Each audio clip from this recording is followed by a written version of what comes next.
Wow, this is awesome. Cue applause. Yo, what's up, dudes? This is Johnny Bean.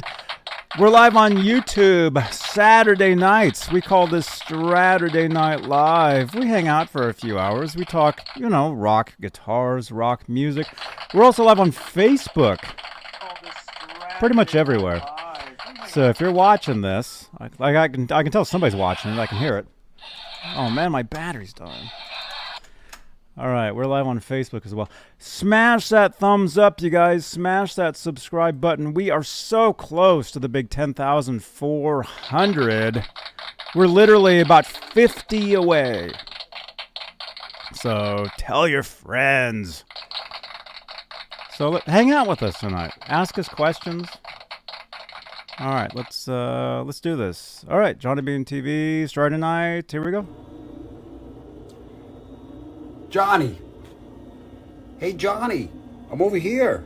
I'm over here. Over here, Johnny. Hey, Johnny. How you doing? This is Steve.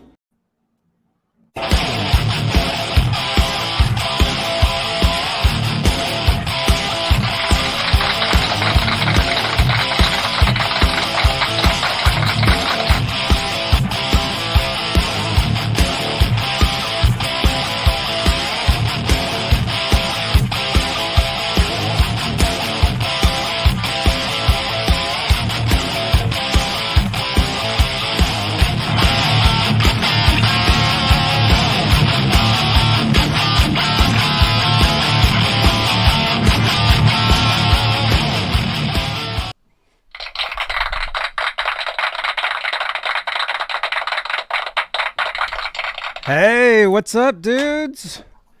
What's going on? I gotta mute this microphone over here now too, man. I'm almost like Ron. I have like all these things going on here, and it's there's like so much. Look at that. You're even now. There's two of you there. Who, me? Oh, over there. Who's our special guest tonight? that's Johnny B number 2. Hey. Wow, wait a minute. That should be applause. Johnny B number 2. So we got 2 Johnny B's? That's it. B to the 2 power. Right on, man. And Oh, as look you at can that. see, he's anxious to show you his EVHs. Oh, my goodness. Hang on. This battery's dying. I need to get a new one of these.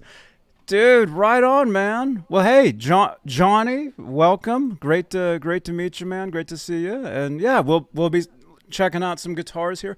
You guys, this is Straturday Night, and as you can see, adjusting his camera is Robbie the Animal, best dressed. What's happening, Johnny? What's up, man? I uploaded 10 videos today. Oh my goodness. That's the most I've done so far in a day. Mm-hmm. William, Michael, Martin, Mike Olson. Hey, everybody. Uh-huh. Is that the Robbie fan club?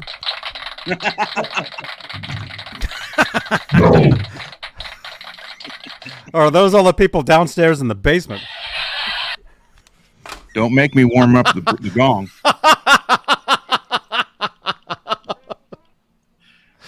Oh my goodness. And look at this. Look at this. All the way from a very cool 97 degrees today. 40 grit. That was 97 today. Can you believe that?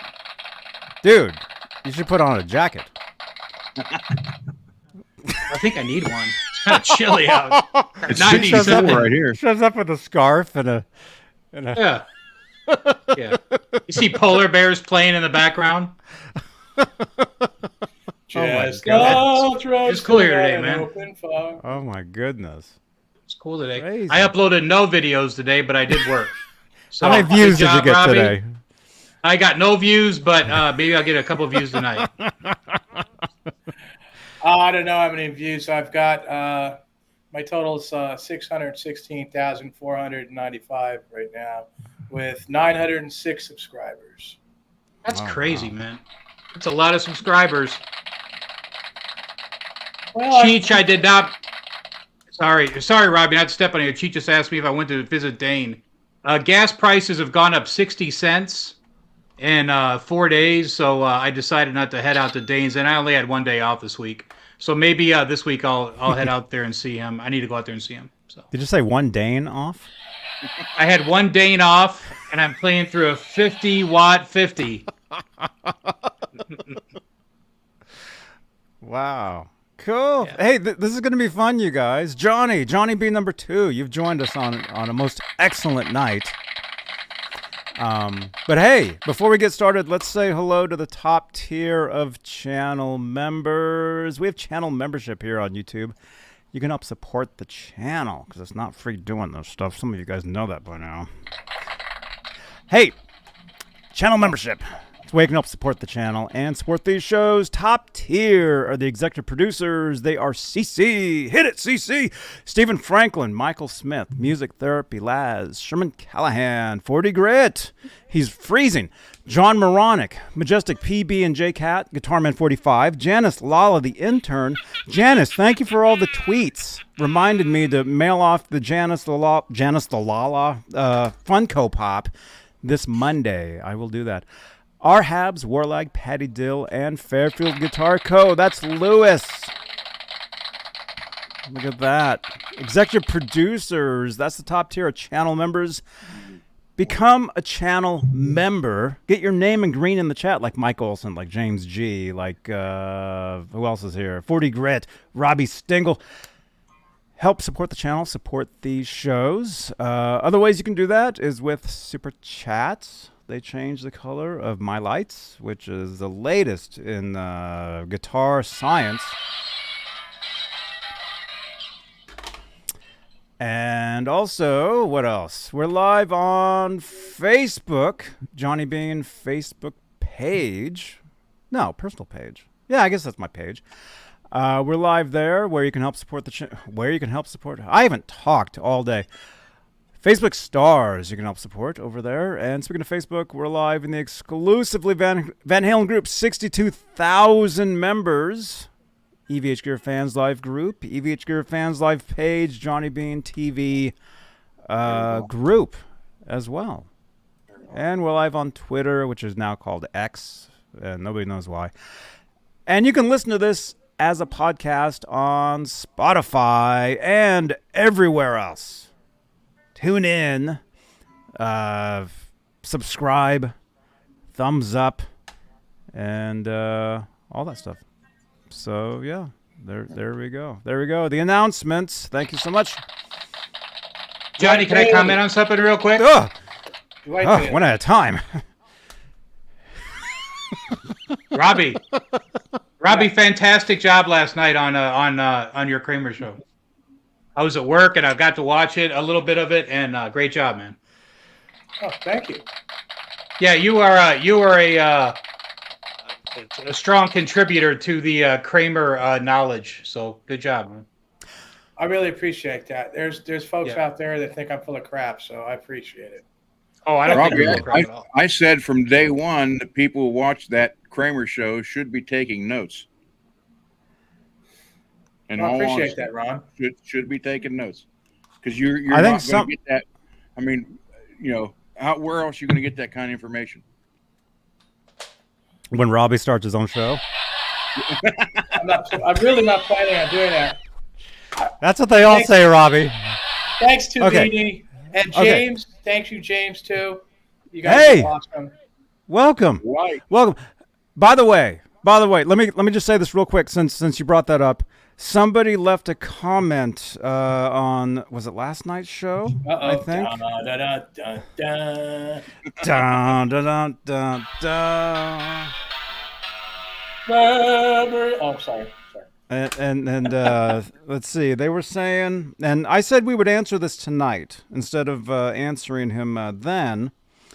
And it's related to Kramer. If I can find it. Oh my goodness. There's so many comments. You guys are awesome. Okay, it was something, I think I can remember. It was something like, how can you, let's say you got the new Kramers, the new since Gibson, since 1996 or whatever. How can you date a Kramer guitar, a Gibson era Kramer guitar? How can you date those by serial number? Oh boy. Well, the Music Yos came out of Korea. The closest you could get probably is how many digits are in the number, and they started really right off. They were like 6, 7 digits. I gave away that gold neck plate for the Zambora guitar, and that had like a massive number on it. That's a really hard thing to do. If you can find a forum that's into Music Yo or something. They said they couldn't find one. Yeah, I'm not surprised. I don't know. I mean, it's tough. You could definitely differentiate the Korean guitars that were coming out of Music Yo to when Gibson started making them. Because the Music Yos were maple. So you have a real heavy maple, and it's got a weird looking headstock on it. That's a Music Yo.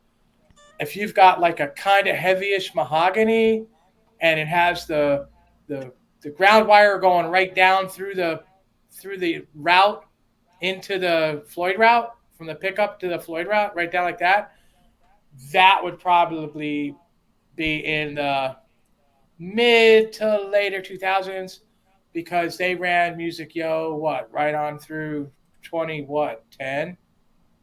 They made them for a while. So but as far as the number it's not like Gibson guitars where it's pretty well documented. Yeah. Oh, hey Ned. Ned, what would you like to say about that? I've got that early 2000s prototype that I showed a couple times, but I opened the control cavity on the red one that I showed a couple episodes ago, and it says assembled in Nashville, and I think it said 2002. So somebody wrote inside the cavity after they shielded it. It said assembled in Nashville, Tennessee, 2002. I think is what it said. So right, must have been the parts came from Korea.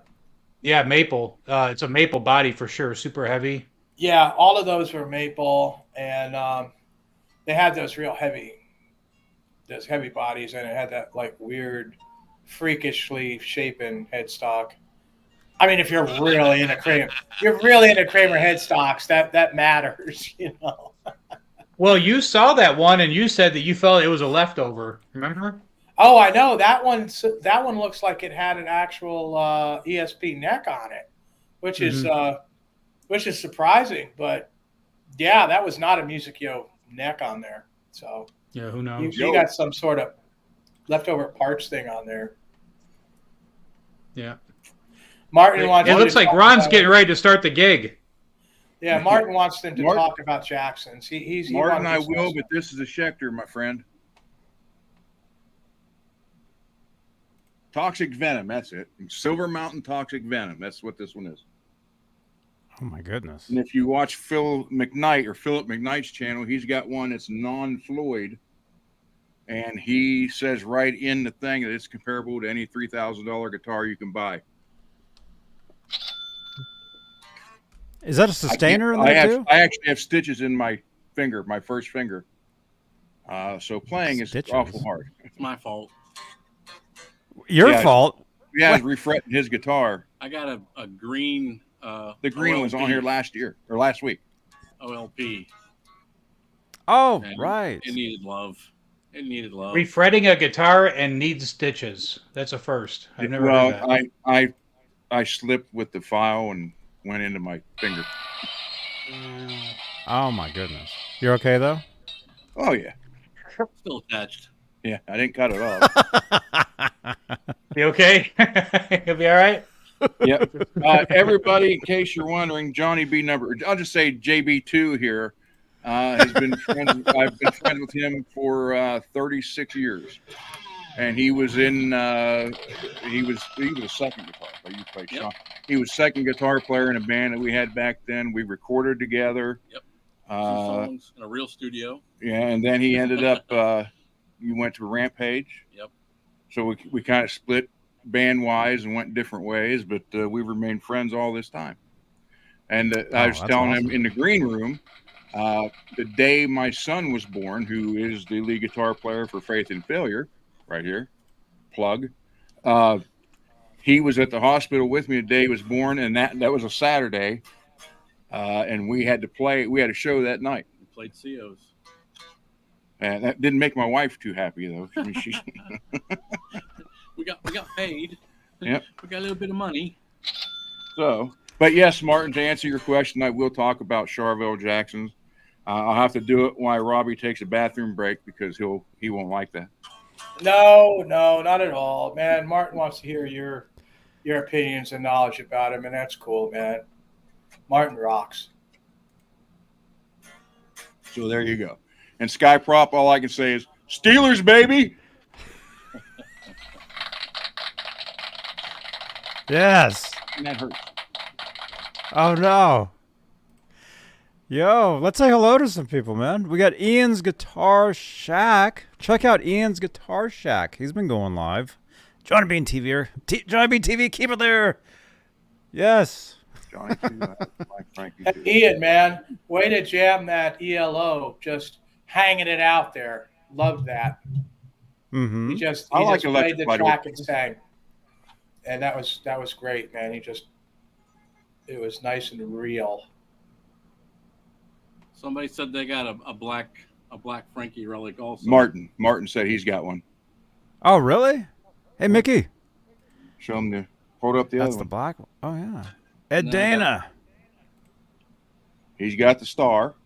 Oh, my goodness. Crazy headstock. Everybody hates the headstock, but it's Dan Electro headstock. Eddie liked it for a reason. It doesn't bother me. I think it's great guitar. This guitar is like, it's beefy. It loves to play Black Sabbath. Very But I good. have to do some work on that to get him some better access to the higher register. I got the beef hand. Mm-hmm. Wait, is that a Van Halen tattoo? I got yeah. What is that? Let me do it this way. Yeah, it's it says it's alive, and I got a Frankenstein tattoo, and then I got the bride. Oh, wow. And we finished. It's Valerie. Oh, my goodness. Got the Right bride on, Frank- man. And I'm wearing my Hey. Frankenstein shirt, so because I got a Frankenstrat, and it all goes together. Yeah, it does. And it all comes Right apart. on. Uncle Raymond, hey, how's it going? Thank you for the compliment there. I actually had 3 music videos I put up today. And he's up to 3 million views as well. No, not quite. No. Hey, how many subscriptions is it? Subscribers or views before you get the silver YouTube thing and then the gold? Is it just I don't views? know. I don't pay attention to any of that. It doesn't really concern me. Yeah, right. All you do is tell me, oh, Donnie, I got this many views today. I'm up to so many. I like the Bull views, crap, but man. Of I course, like the that's views. all you do is talk about that. Okay. I like the views, but I'm not out for the whatever perks you get from it. I just kind of like Okay. the numbers. Okay. All right. Mickey, Mickey, I'm ready for GTA tonight, man, Mickey. Okay. Now, You to want answer to your Call of question, do you want to do that? We can do that. Yeah, do Call of Duty, damn it. Janice, We can- send him we a can do tweet. Download Call of Duty 2. Monitor, yeah. My light is like I'm so like washed out today. I don't know why that is. No, to answer your question, you get the plaque. It has to do with subscribers. Okay. It doesn't have to do with views. So, But there you now, go. I mean, I had the pro shooting channel on there, the Fretworks when it's just real new. So, but I used to get paid from the shooting channel. So, couldn't Robbie be getting money for all those views? He should be getting some money by now. He could be, I would refuse it and anyway. I tell him to set all that stuff up, but he won't do it. I don't want Robbie, any money. that's from free YouTube. money. No, it isn't. It's taxable income, and I can't do that. That's true. It is. Only it if you is claim it. taxable. Yeah, I bet. Yeah, we're on. We're Johnny. Are we live? I don't know. Yeah, we're live. Oh, okay. I just Yeah, checking. I never thought about that. I though. just That's, checked. that's true. Thank you, Wow. Janice. Janice just sent me a tweet that says Call of Duty. There you go. Thank you, Janice. Thank you, Janice. How you doing, Janice? I am Italian, folks, so I always say, "How you doing?" Mm-hmm. That's cool. That's cool, man. That's kind of like the stereotype greeting for single Italian men. How you doing? Mm-hmm. Ed Dana wants to know how I like the MacBook. I do. I love it, and it really wasn't that expensive because I got the one with the lower storage capacity, and if it fills up, I can always transfer it onto a brick. You know? Can we talk about that for a second? Actually, Raymond says donate it to a good cause. The donations are taxable income too. Wow. That's all recorded as taxable income. And until I get to Social Security, I can't do that. So Yes. yeah, I've gone through all this stuff. Believe me. Yeah. Yeah. Go ahead, Johnny. Okay, so as far as your computer, if you have, something like this, you don't want to wait till it fills up because it's going to get slower and it's going to get harder to use. So you're going to want to get some sort of a device to transfer like whatever's on there to the other device to keep it running. Especially if you're going to start recording music on there, which is going to take up a lot of space. Yeah. I have a WD. Is that Western Digital? External hard drive. 3 terabyte external, which I got a bunch of stuff on. It's not even halfway full yet. I think it's like $90, Robbie. Mm-hmm. I don't really use this anything but just the show, and I'm just starting to get into trying to transfer files so I can send it to radio stations so they can play that stuff, which I'm working with Johnny with. And I understand Skyprop that you're not going over your limit, but my medication is so expensive. It's I don't have any room on that. But I believe when I get into Social Security, I might be able to. So.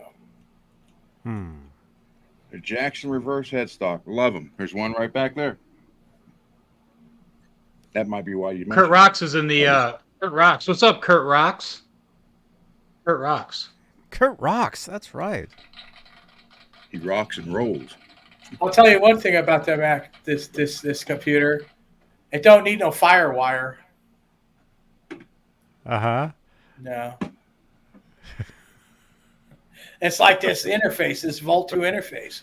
I swear, we plugged it in. Johnny says, "You see that knob that says gain? Turn it all the way up." That's all I did. Boom. Well, kind of boomish. Boom. Robbie, we were trying to wake you up last night, man, because I know. Metalhead Hippie did a guitar unboxing. Zach is like, "Where's Robbie at?" Yeah, I saw your message. I was Oh, God. That's terrible. What is that? That is awful. It's a Sabian. He ordered a guitar from Sweetwater in January, and he's waiting all this time to get it. So he just got it, and he plugged it into his this little whatever box it is. It's all simulated, Mm-hmm. That's fine. You want to do that? It's fine. It's not what I do, but that's cool. And I'm sure he's happy, so that's good too. Yeah, Ron, man, stop with the plumbing, man. It sounds terrible. That's a Sabian. Yeah. Even a Sabian would sound better than that. All right, it's a Zildjian. Yeah. Oh, no. I actually have a Zildjian cymbal. And occasionally I put it on Sunday Sounds. Tomorrow morning, Sunday Sounds, I have decided to go with Maniac, the beat from Maniac. Are you going to do the dance? I can't Flash dance? I can't. No, Maniac's different. Huh? Maniac. You'll pour Was water on Maniac- it at least? Was Maniac Flashdance, Johnny? Mhm. I didn't Yeah. think it was. It Yeah. was? Well, Yes, sir. what's the lyric? Who Go wrote ahead and it? sing it, Robbie. How does it go? That one? Maniac out on the floor. Yeah. And That's, she's dancing yeah, like yeah, she yes, never yes. danced before. That was That's- Jennifer Beals, I Mhm. think. Was it? I'm not going to sing every Yes. lyric, but there's going to be a little bit I'm going to do. But it's mostly going to be the percussion and all. You know what you can do, Robbie? And see, Robbie, use your computer. No, we don't want to see that. And what did he flash the address for Laz? No, no, he didn't flash his address. Hey, you No, know, I flashed I yours, got to John. say this because out of love and respect, I call Laz Uncle Fester.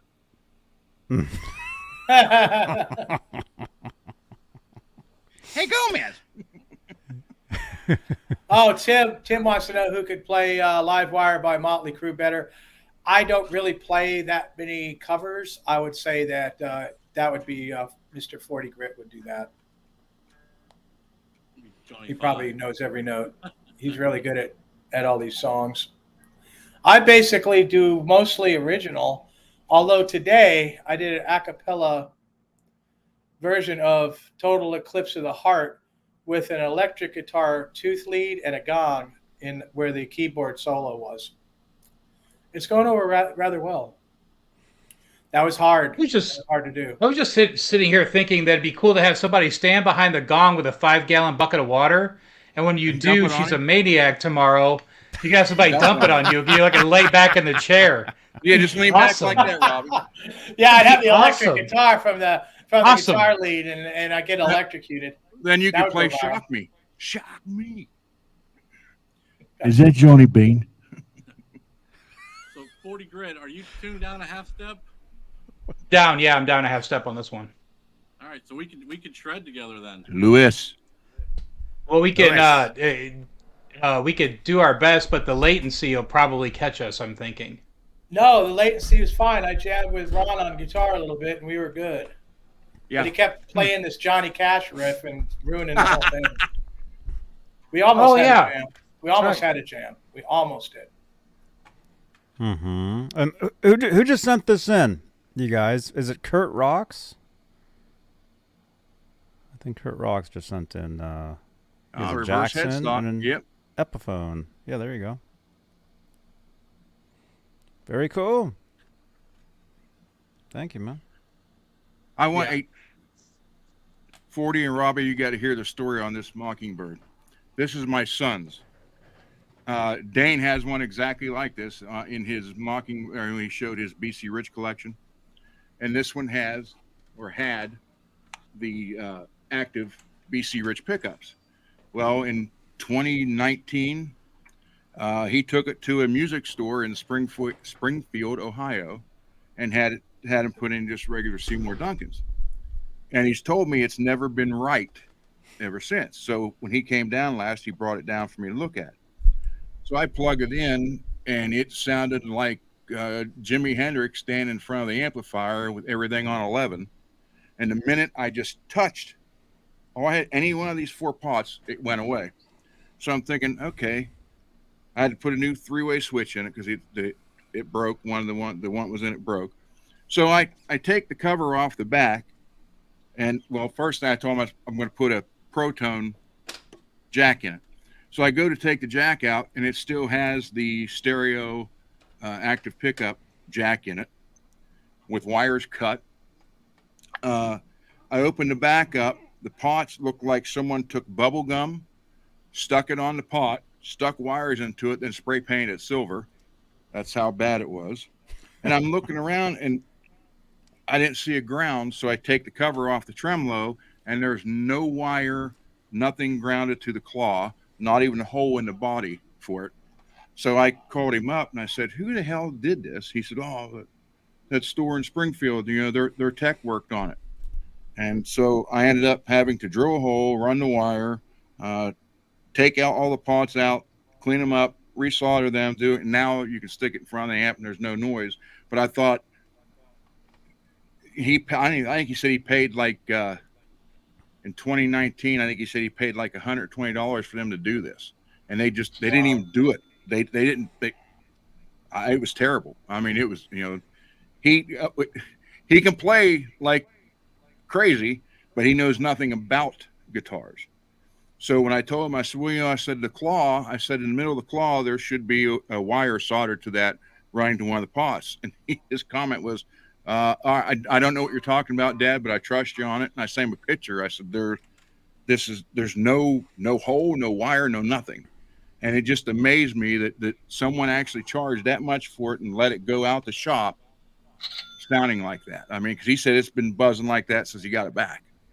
And it's just shoddy work all the way around. And I thought, and it was one of the bigger, we used to live in Springfield, and it was one of the bigger stores in Springfield that had a lot of business. And I thought, man, I don't know who in the hell did this.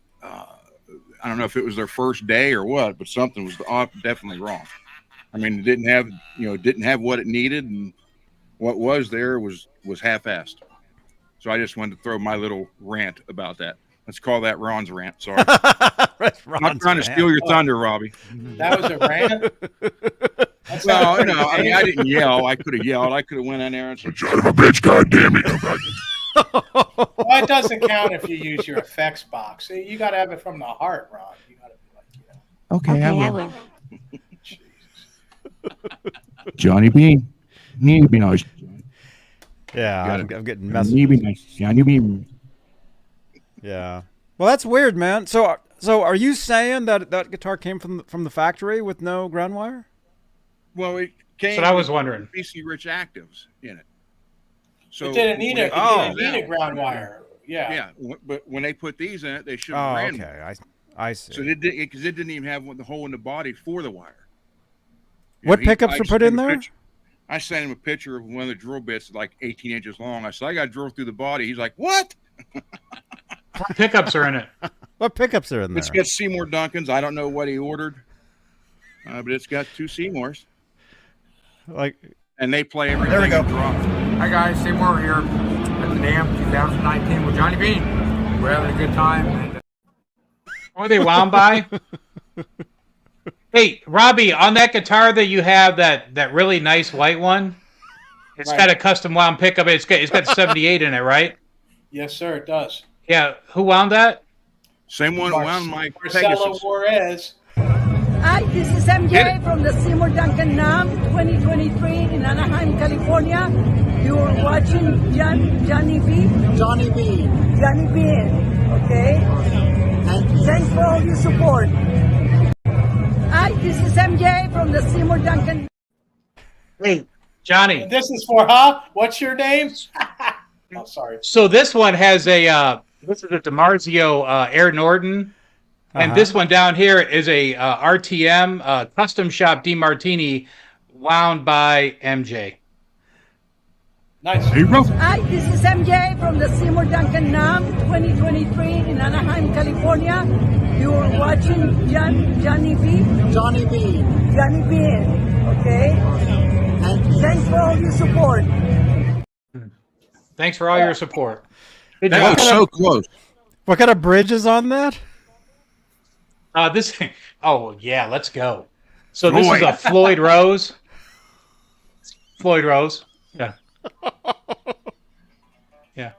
Floyd Rose. What year Floyd Rose? Hey, Johnny, did I tell you that this one right here, this is an RTM Seymour Duncan, and it was wound by MJ. Oh, yeah? That was so close. If she could have just remembered, I bet she was going to say Beanie. If she looked at it. Thank you for all your support. Thank you for all your support. Oh, man. Is that supposed to be like a copy of the dude that played with David Lee Roth? Huh? It looks like the guitar that the cat. It was with Jason? David Lee Roth, not Jason Becker. This other guy. Brian Johnson. Yeah, probably. Really, really great player. Could do the Van Halen stuff Yep. perfect. But he had that kind of looked like his guitar. Yep. Wait, who played with David Lee Roth? What was that? Brian Johnson. Jason who was- and Steve. Who was his first That's guitar the guy. player? Steve Walsh. Eddie. Galen. After Eddie. Wait, Art Walsh. Well, actually, he was in the Red Ball Jets. Okay. Now you want Steve. See, Hey, Johnny B, this how'd is how you you get that? this is how you kill How'd you get that time on a bug? 3-hour show. Johnny. Hey, Johnny. I'm over here. I'm over here. Over here, Johnny. Hey, Johnny. How you doing? This is Steve. Pretty cool, Hey, man. How'd Steve. you land that? I'll tell you after the show. Stalked him at the hotel room. Oh, There's actually more to it. There's like a I few paid minutes to it. $150. There's a few minutes. There's a few minutes to that. I've got a Floyd Rose from 1984 right here. And who wound that What pickup? Hey, what pickup's in that, Robbie? This pickup is a 1978 Yeah. Seymour Duncan custom shop. Go ahead. And who's the drummer for Poison? Staggered windings, wound by Marcelo Juarez. Hi, this is MJ from the Seymour Duncan NAM 2023 in Anaheim, California. You're watching. Is that Johnny Classic, Bean? dude. Classic. Are you still in San watch- Francisco? I could watch that all night. I don't know why. It's just I just could watch that all night. I think long. Robbie The, does uh, watch that all night. between that and the Andy Summers. Is that that Johnny Johnny Bean? Bean? You guys want to see that one too? Sure. How do we do this? Thank you, first of all, very much for joining us. But now we've got Johnny. Hello, Johnny. Well, maybe Johnny B Hi, the how are second you? hasn't seen all these clips. Is that Johnny Bean? Yes. Hey, man, how are you? Hey, good to see you, man. Been a while. Are you still living in San Francisco? Yep. You guys know each other? You guys hang out? I bet it. Yeah, it's funny. What's your question? You guys hang out. So awesome. You guys like know each other. You It hang would have out? been better. You sounded like a little kid. Yeah. I was. That was 9 years ago. 9? Oh, you were 9 years old. I was 20. Oh, well. Wow. Yeah, see, Johnny B number 2. There's a lot of key words on here. So anytime somebody says, I've got so many clips from so many different people, right? So anytime somebody says, oh, so-and-so, if I have it, I play it. And I think it's funny. The audience might be sick to death of it, but I think it's hilarious. Oh, I think it's hilarious, and I think it's funny how the audience. I think it's funny how the chat comes in with it. Are you still living in San Francisco? Just out of nowhere, you know. Is Sitting that there Johnny reading it, Bean? cracking up. I saw a clip today, and they said it was from Lemmy, and he was this band. They were going to play Ace of Spades. Bet you don't have Lemmy. And Lemmy was No. like, "I'm not doing that." And they're like, "Come on, it's Ace of Spades. We have to play that with you." And he's like, "No." He goes, "But that's what the audience wants." He goes, "Don't give the audience what they want. Give them what they need." Mm-hmm. That's cool. This is pretty good. Yeah. You got to play the down. Yeah, I just did. No one heard me though. The chat's froze up on my computer again. Is it? It's only been not too long. I've been on here for 38 minutes. It's already screwed. Yeah, it's Johnny, froze. Johnny, will you show 40 that photo I sent you of Warren? Sure. It's How do we fix the chat, Johnny? How's that fix itself? That Sky Prop, be careful. He might break into song. Oh, it's working on my phone. Lori's not really here. Yeah, I know. Oh, there it goes. New comments. There. Okay. It's working. Yeah, Okay, it's now working. it's working again. See, everybody was asleep, and we're getting wild viewers tonight, man. We like jumped right up to like 70 views, like really quick. So you guys are awesome. Make sure to smash that thumbs up, and yeah, subscribe. Help us get to the 10,400 YouTube subscribers, so we can hopefully get that bronzed pewter plaque. Pewter. Get pewter yeah, first. the pewter plaque. Or pee-pee. We're looking to get the pewter plat. Johnny wants pee-pee. Oh no, he didn't. Oh my goodness. 40, you got an offer for your shirt from the chat. Yeah, I can't sell these, man. You can't get these no more. These were Johnny. Remember these? These were on Van Halen store. Can't get these. Yeah. Or you could buy them at the show. You could buy them at the show, and they had them at Van Halen store, and then they ran out of them. I think once the tour was over, they gave everything to the Van Halen store, and then Van Halen store sold through it. They were just a bunch of old, used work shirts, and they sewed patches on them. They had every band member's name on them, from what I remember. Mm-hmm. And I mean, this was 1996. I've had them for that long. They've been in the closet since. I think they had the patches too, individually. Kurt 40 stole that from the wardrobe locker. Oh man. Hey, Kurt Robbie Rocks, thanks, takes man. guitar bodies and 40 takes shirts. And I'm gonna roll up. Johnny to your needs to house. steal some new lights. I'm gonna roll up to your house with a half stick and blow up that Oh my goodness. noisemaker you got. What the heck? Don't worry, you won't hear me coming. I don't think we want to hear you coming. But I had sent Johnny B1 a photo to show 40 grit because I can't show a damn photo on here. On WhatsApp. I'm trying.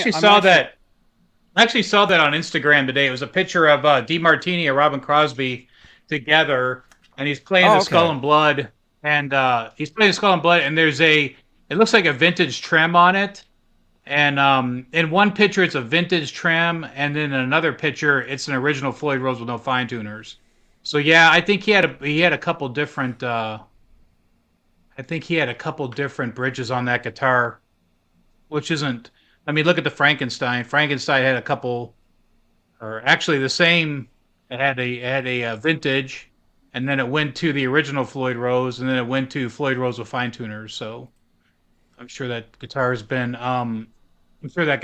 swapped out a bunch of times for Floyd Roses. So, but yeah, I mean, you can dowel those, and dowel the old. I mean, if it's a 6 screw, you really don't need to, except for the ends, and then just dowel it and re-drill, and off you go. So. Mm-hmm. Oh, Not that hard. thanks for that compliment about last night, and just having that guitar out and showing it to see that route and talking about it, and that kind of inspired me. And today I wrote a blues song and put it on my channel. It's like it's called Route Me. It's called What I Need to Do. Oh my God! And it rocks hard. Teeth playing, gong hitting. Hey, I got home last night. I got home last night from work, and my girlfriend was sitting on the couch, and I said, "Hey, Robbie got upset tonight. Did you back that up?" And she played When You Got Upset, and I couldn't stop laughing when you called him Cocaine Bear. Calm down, Cocaine Bear. Calm down. Ron, you want to make fun of. You want to make fun of titles of my videos? Let's see you come out with some then. You know how many videos I have on my channel? Oh, here we go. How many views are on each video? Oh, I'm not going to do that.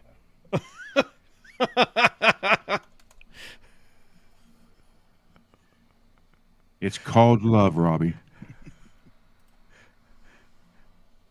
Watch this. Oh, hey, Lori. Oh, Lori's in the. Oh. Right now, I have 829 videos on my channel. 829 videos. So. Come on. How many you have, Johnny? Well, Johnny's got How many videos? Yes, sir.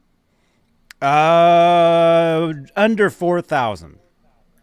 But I'm not talking to Johnny here. I know. Ron. Yeah. I'm just calling in backup. I've got 8 videos on mine. And nobody cares. Oh, no one cares. Shut up.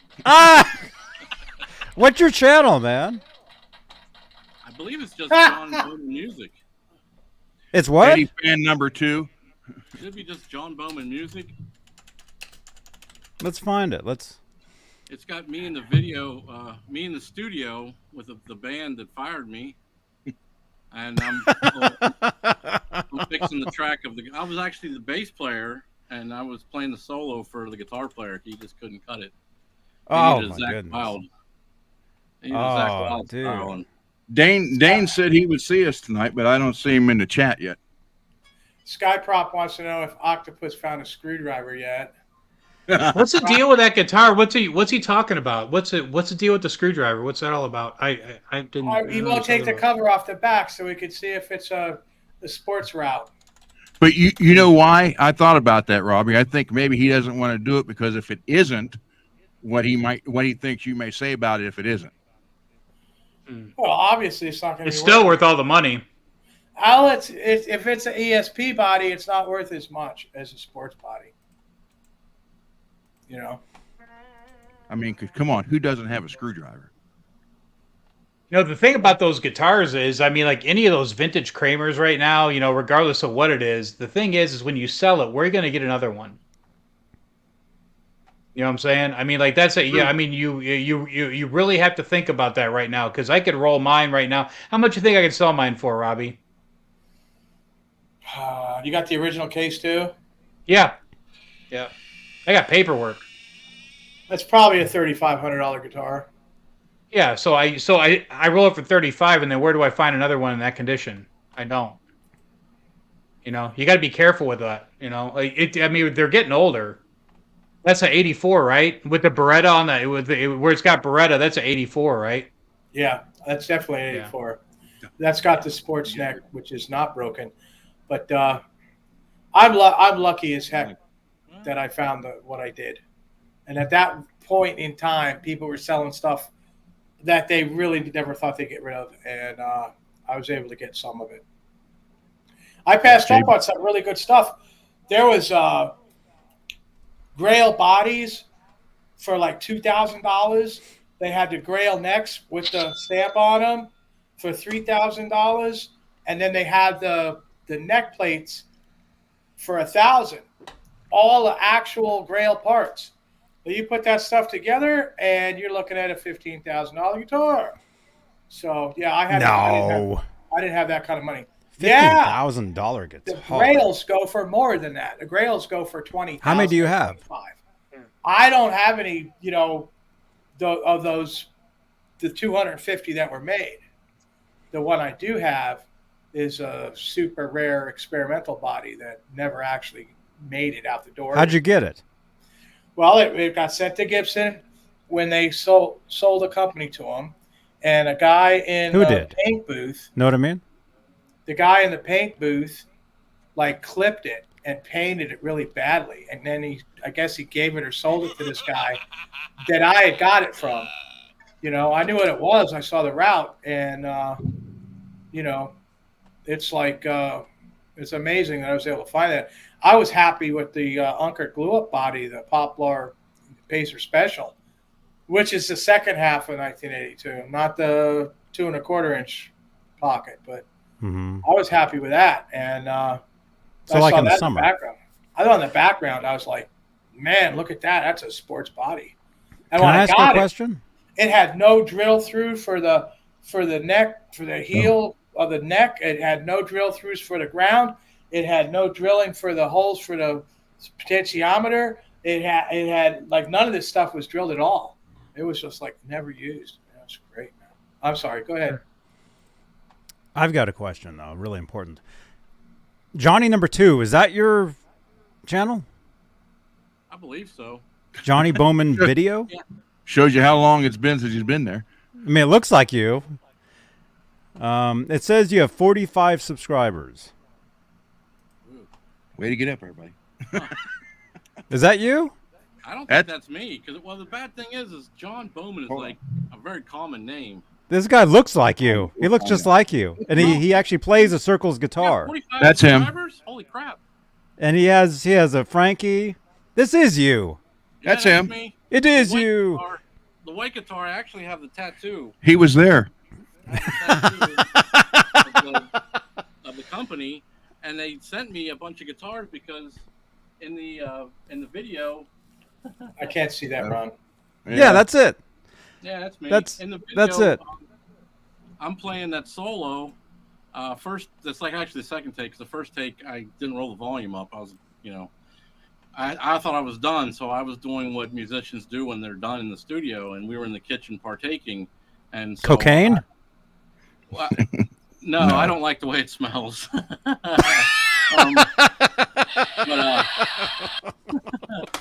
So I came in and did the solo because he was just, just wasn't bringing the fire, and it was, you had to have that.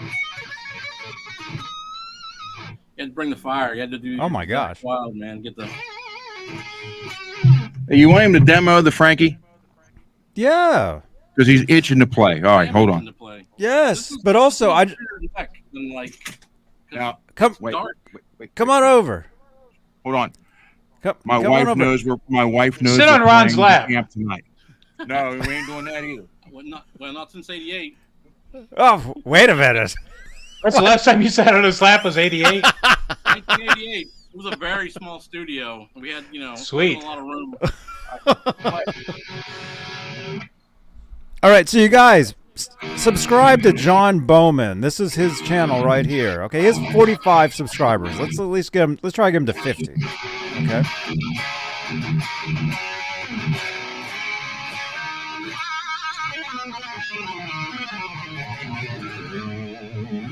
And then,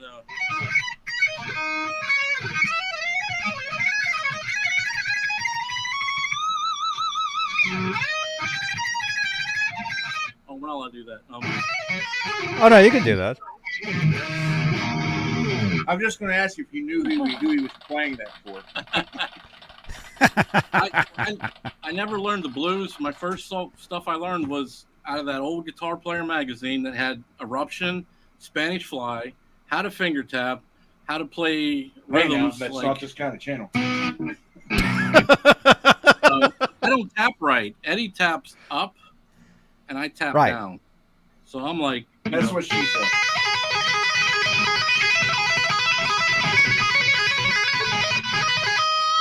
So I push down, he pulls up, and I do the hide the pick thing with my finger. And then, of course, you got to love Night Ranger, and you got to try to add the other fingers and go.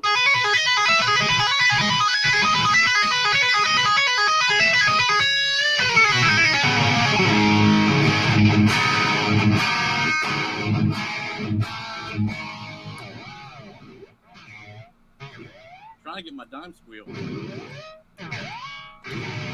Can't get it. You're treading on thin water. I am. Wow. You got the detuner. You can do the,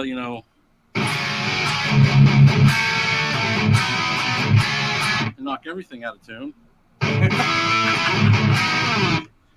So yeah, I didn't tune the guitar. Yeah, if it's slightly floating, if it's slightly floating, you do the detuner and it'll go out. It's pretty. Yeah, Ron hates that.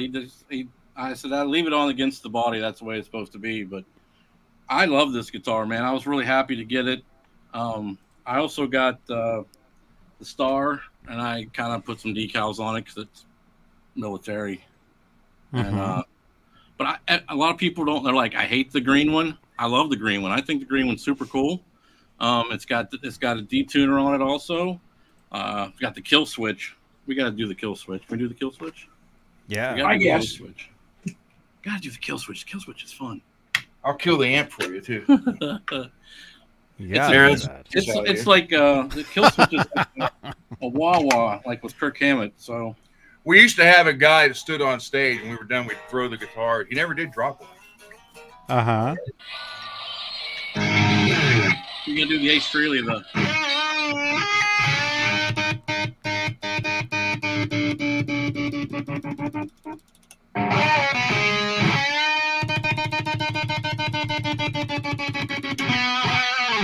And Johnny 5 and Buckethead make it so musical and so it looks so easy, and it's really not. You got to learn how to get the.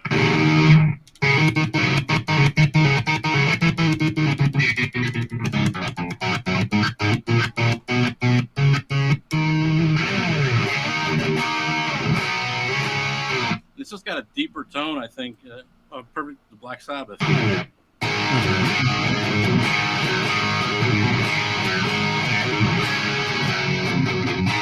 It's beefy. Oh, man. When Ronnie's not standing in front of the speaker. You guys are cranking that, huh? Not everybody can afford the Ron Gunner amp mute.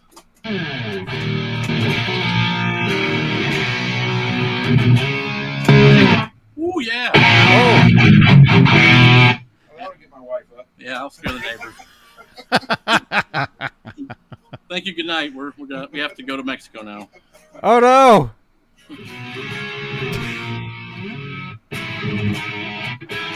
That wasn't even on 2, by the way. Oh man. So yeah, she's big. So, but it's just I like it. I like the headstock. I think it's kind of cool. It's different. I really wanted the black and white one, and I didn't buy one. So that's why I jumped on both of these immediately and had to have them. And I'm really happy with both of them.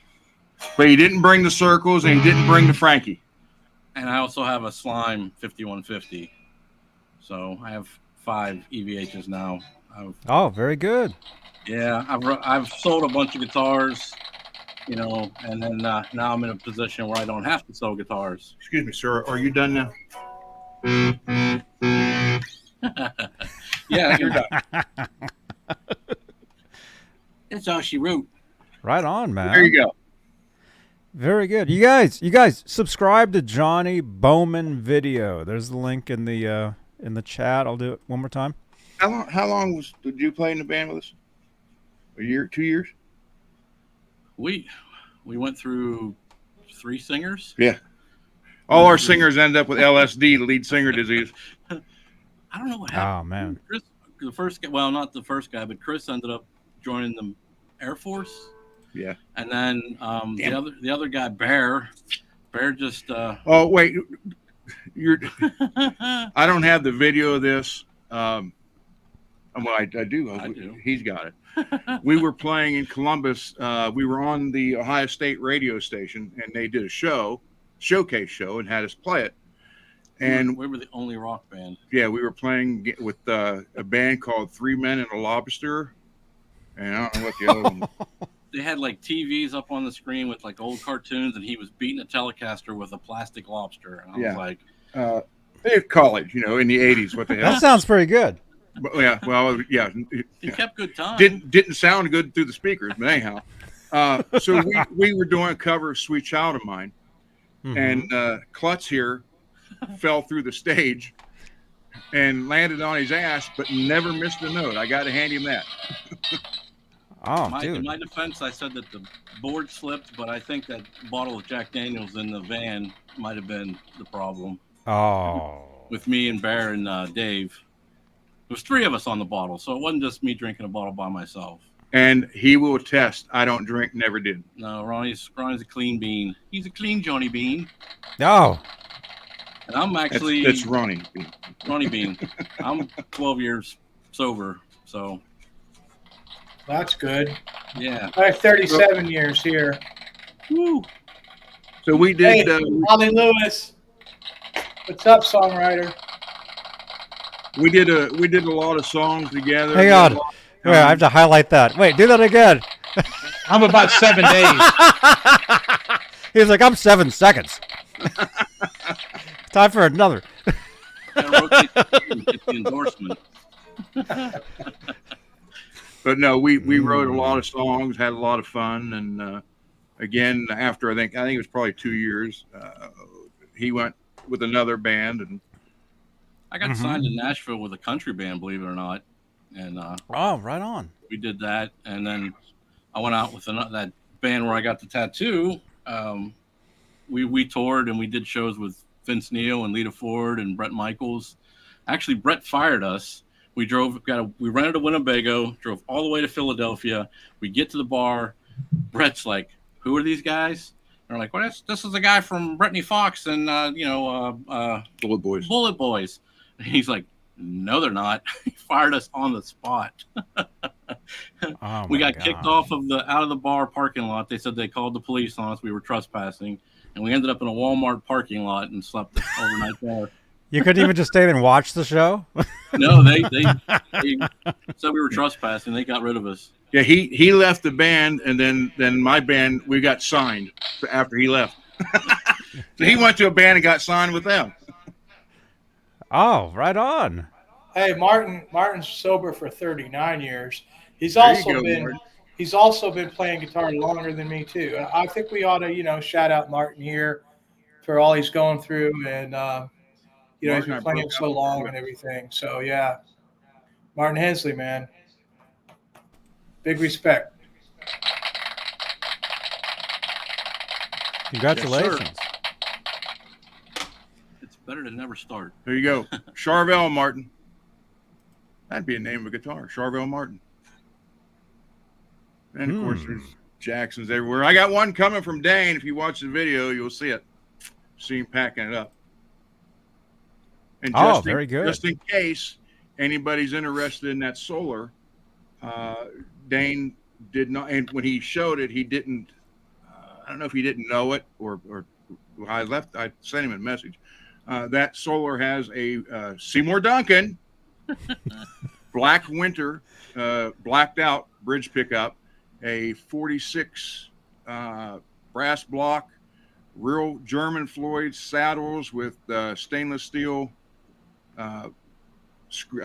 string blocks, and then it also has a real nice push-pull pod in it, and there was something else I don't remember. It's Neil Kermit the Frog. Yeah, but he didn't mention all that stuff. So anybody goes look at it, because the description they have is just from the Solar guitars, so it's not what's actually in that guitar or on that guitar. Oh, we forgot. Oh, Swiss picks. Swiss. You can also pick up at Zim's Guitars. And I thought I wasn't gonna like them because of the holes. I'm like, this is gonna bother me, but the holes are great. It's really nice grip. Great picks. See? Yeah, but yours isn't see-through like his. No, mine. Yeah, mine is see-through, invisible. He got a special one from Pete. Pete's a great guy.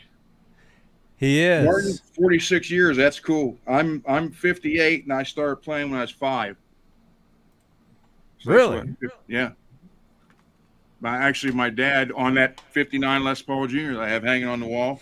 I was 5 years old, and he started showing me how to play on that. So I've been playing 53 years. You showed us the guitar. Yeah, that was like the first show I was on with you guys. Yeah. I'm going to bring the amp next time, and it's the original 59. It's a Dumble? It's only about this big, about the size of a big lunchbox, and it's got the tremolo effect on it. Wah, wah, wah, wah. That's it. Thank you for subscribing. Thank you so much. We're getting closer to the 10,400. Very cool. Very close. And I think we got Johnny B to let me refresh. We got you some more. 46? 50. 50. There you go. You got 50. 50. Now you got to do something on it. Well, the nice thing, you can't actually go live until you have at least 100. Is what? Maybe 1,000. Is it 1,000 or 100? No, they dropped it to 50. They did? You messed with me wrong. Yeah. They dropped it to 50, and they dropped the monetization to 500. But it's partial. You don't get everything that you get with 1,000. But Zip pick. Never tried a Swiss pick. They're awesome. Should have had Dane include some of these in the case. So that guitar is supposed to be here Tuesday. yeah, Martin, I'm 61. I started when I was 17, so I've only been playing 44 years. So you got me by 2. I started late. I was 15. Who is it that lives in Temecula? Is it G. Bushnoff? G. Bushnoff's not here tonight, is he? No. Or is it Martin? No, I think it's G. Bushnoff that lives in Temecula, California.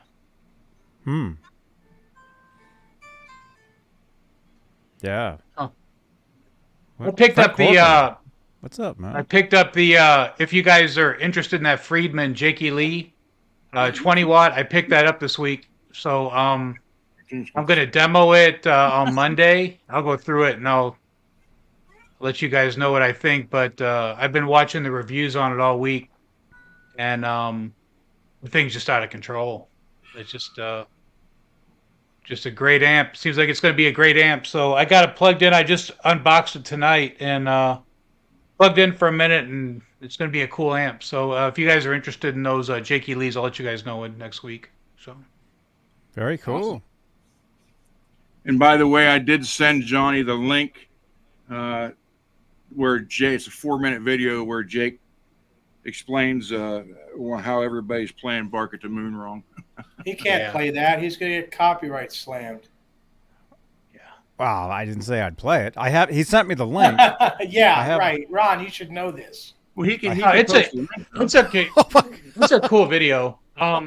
He's at I think it's like at a meet and greet, and he's just talking about how he played Bark at the Moon and how everybody plays it wrong, and then he demonstrates how he plays it. So.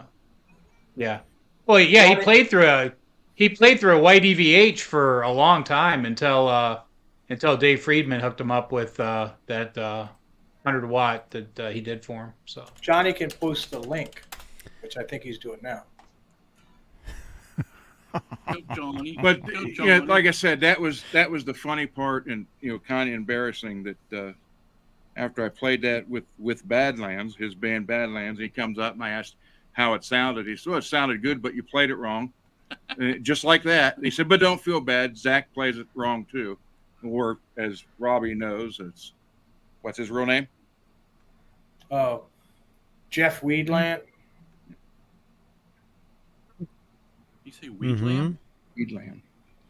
Yeah, Jeff Weedland. I jammed out with him when I was in high school, and he was like a sophomore. I was a senior. We played quite a bit. And when he started a band, he said I was too old. He had younger people in it. But we played a lot. He was like, he just loved the sound of that Marshall Plexi 100-watt. I had a Gibson guitar. And he was sold right then. I actually showed him how to play A Whole Lot of Love. It was a long time ago. Yeah. He could Brian play. Hudson. Yeah. Brian Hudson asked if I have a channel. I've got a channel. I've actually got some cool stuff on there, but I don't know if it's got any views. It's got my meet and greet with Lynch when he signed my Skull and Bones, and then there's a couple of just a couple jam videos on there. And but I'm not really doing anything with the channel right now. But thanks for asking. My channel is the Johnny Bean channel. It's where I come to hang out and talk about MJ and talk about San Francisco. Michael Jackson.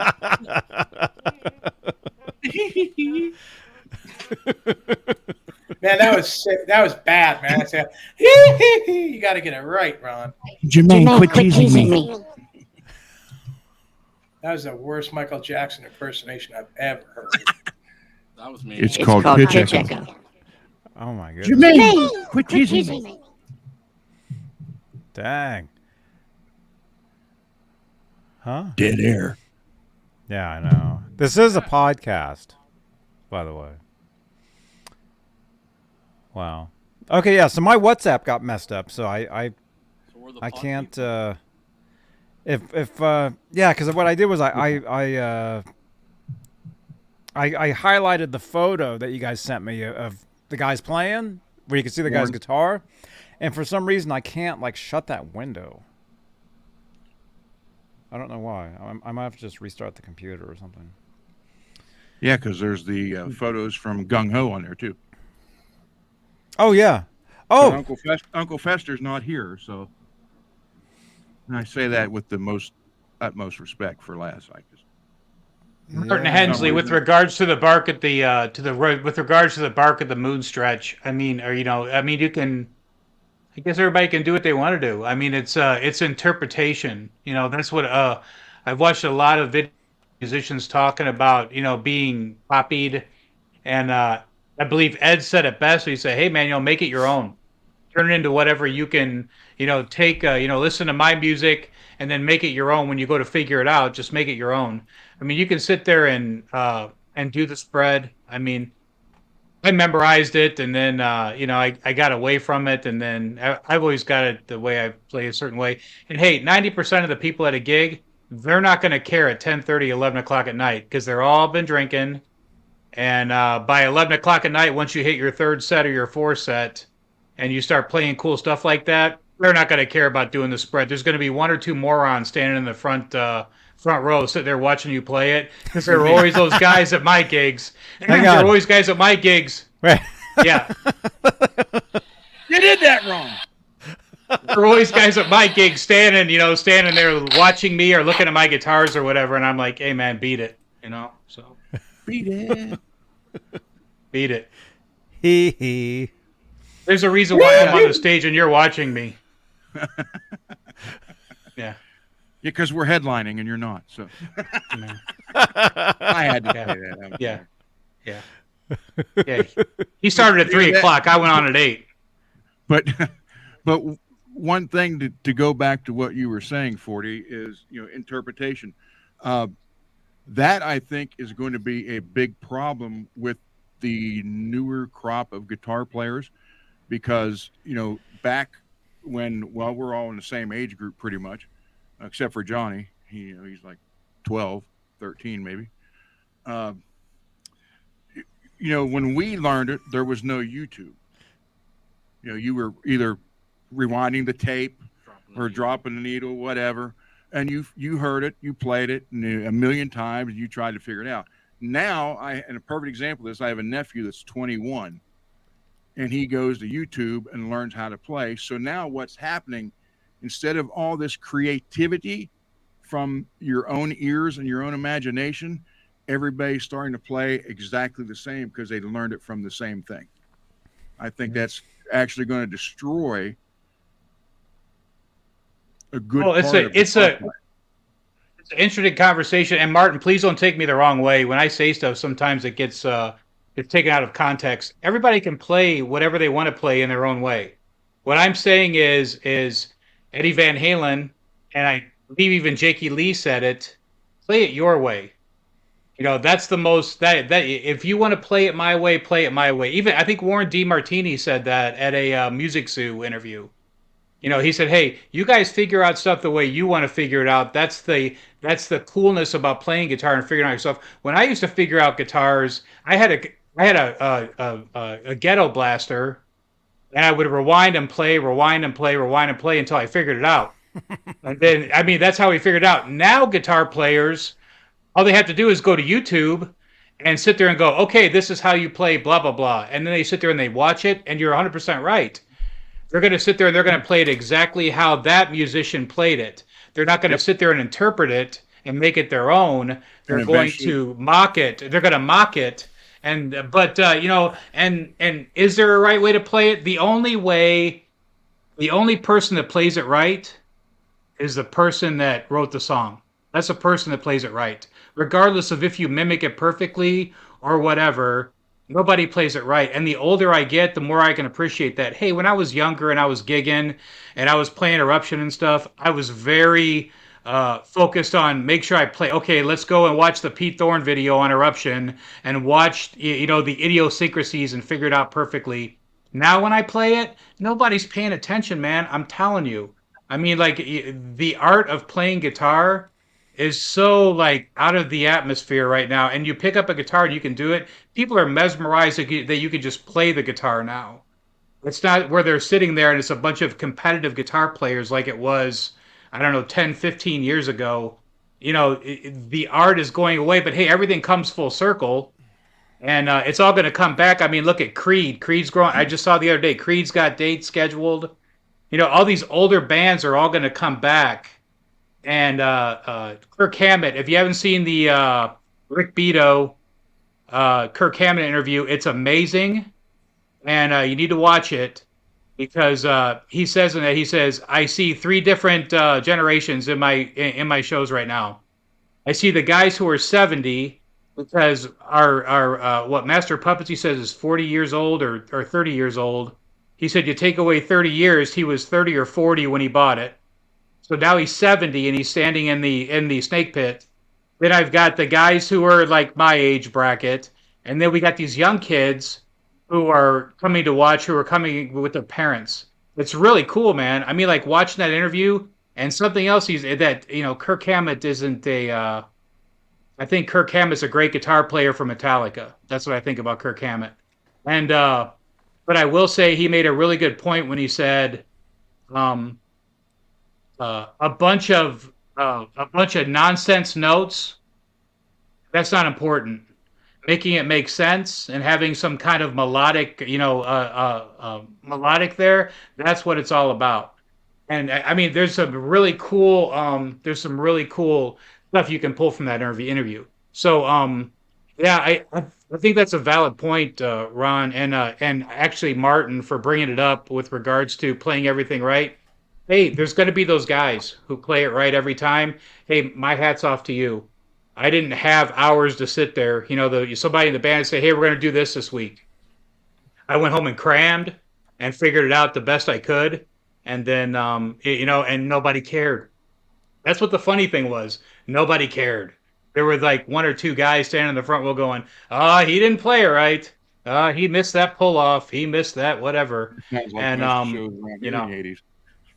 And that's what I said. I think that it's going to eventually take away the creativity from, I don't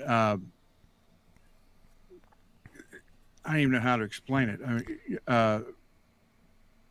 I know guys who are the music, can read the music, and if you pull the book from in front of them, they stop. Because if it's not there in front of them, they don't know what to do. And I think that the watching the videos and learning how to play, how that particular person shows you how to play it. Martin will go back to Bark at the Moon. If you want to learn how to play it correctly, you watch Jake show you. He wrote it. He knows.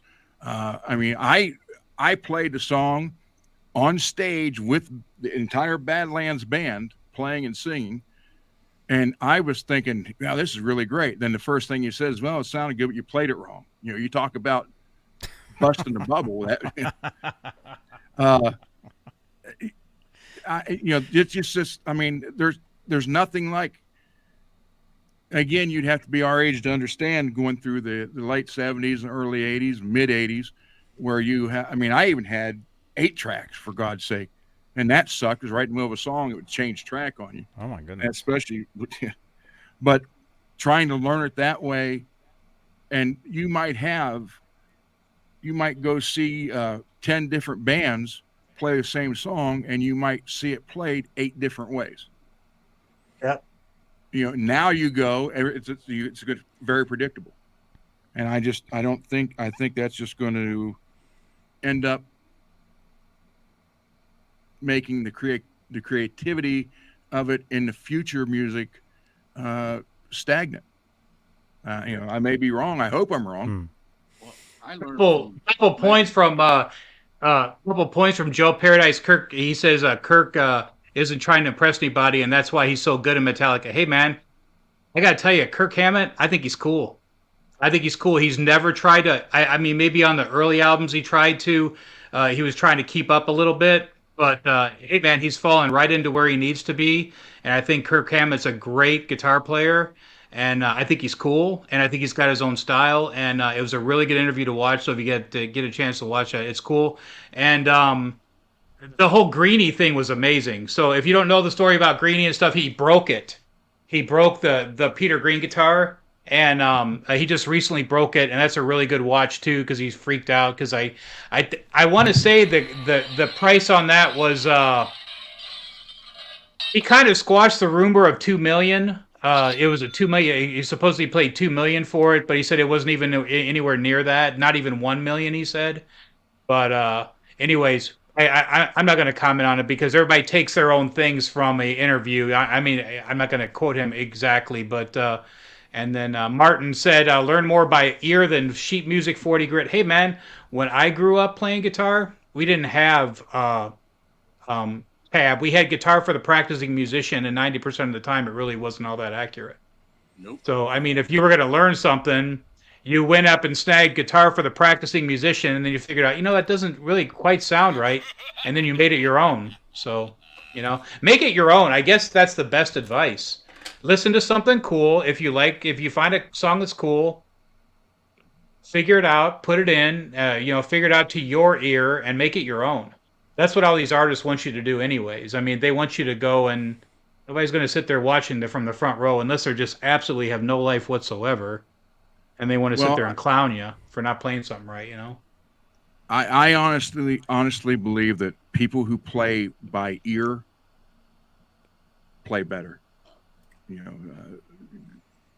that's how I just play. Something about it. There's just something about it. You're putting the work in. You learned it. That's how the Johnny B's do it. Use a pick. It's much better to play with a pick than your ear, because then you'll get those calluses, and then you get the old saggy. Is it time for you to leave yet? Well, you know, oh my gosh. I'm going to take my whiskey home. When I was young, I played a lot of Zeppelin, and I learned it all off of the albums. And I had several bootleg recordings of concerts. And I'm going to tell you, Jimmy Page played it pretty much different every time. It was similar. He hit the basses, but there was variations in it. And I mean, it wasn't hard for me to play along with the album. I mean, I could hear what was going on, and I could pretty much play right along with it. And that's kind of how I picked up how to play the Zeppelin. And, you know, I did a little Zeppelin show on my own hand. You know, I bought a Gone. What the hell, right? But, you know, Ron, don't do it. Don't. What? What? He didn't do anything. But wait. Let me just say really quickly, Joe, thank you so much for the super chat. And then after Robbie, I got something to say about all this too. Yeah, so I can read music. I mean, I played some classical stuff, and you could read the music and play to that. But the thing you want to get to is where you can play without reading the music, because then your feelings come through what you're doing, your expression. You're not just like a karaoke machine. You're playing with feeling. You're expressing it. You know, it's not like a carbon copy of something. And that's like why I'm so into originals, because, you know, why play somebody else's music if you can write your own? And that's, although I did do a cover today, I did, you know, but that's kind of how I've pretty much always looked at it, you know. That's all. Go ahead, Johnny. Take it away. Mm-hmm. Well, as far as like what you guys are saying about, well, it's been so long since I talked, I can't even remember what you guys were saying. That didn't even make sense. Okay, as far as the guitar, like everybody copying each other and doing the same thing, that's great for learning. Like if you want to learn, you know, whatever. But if you want to be original, you got to do your own thing. You can't just copy. You can be like, oh, my favorite, you know, musicians are this, and this, but you don't want to totally like copy one of them and doing exactly what they're doing. Take from each, you know, what they do. If there's something, oh, I like this because of this or this, whatever.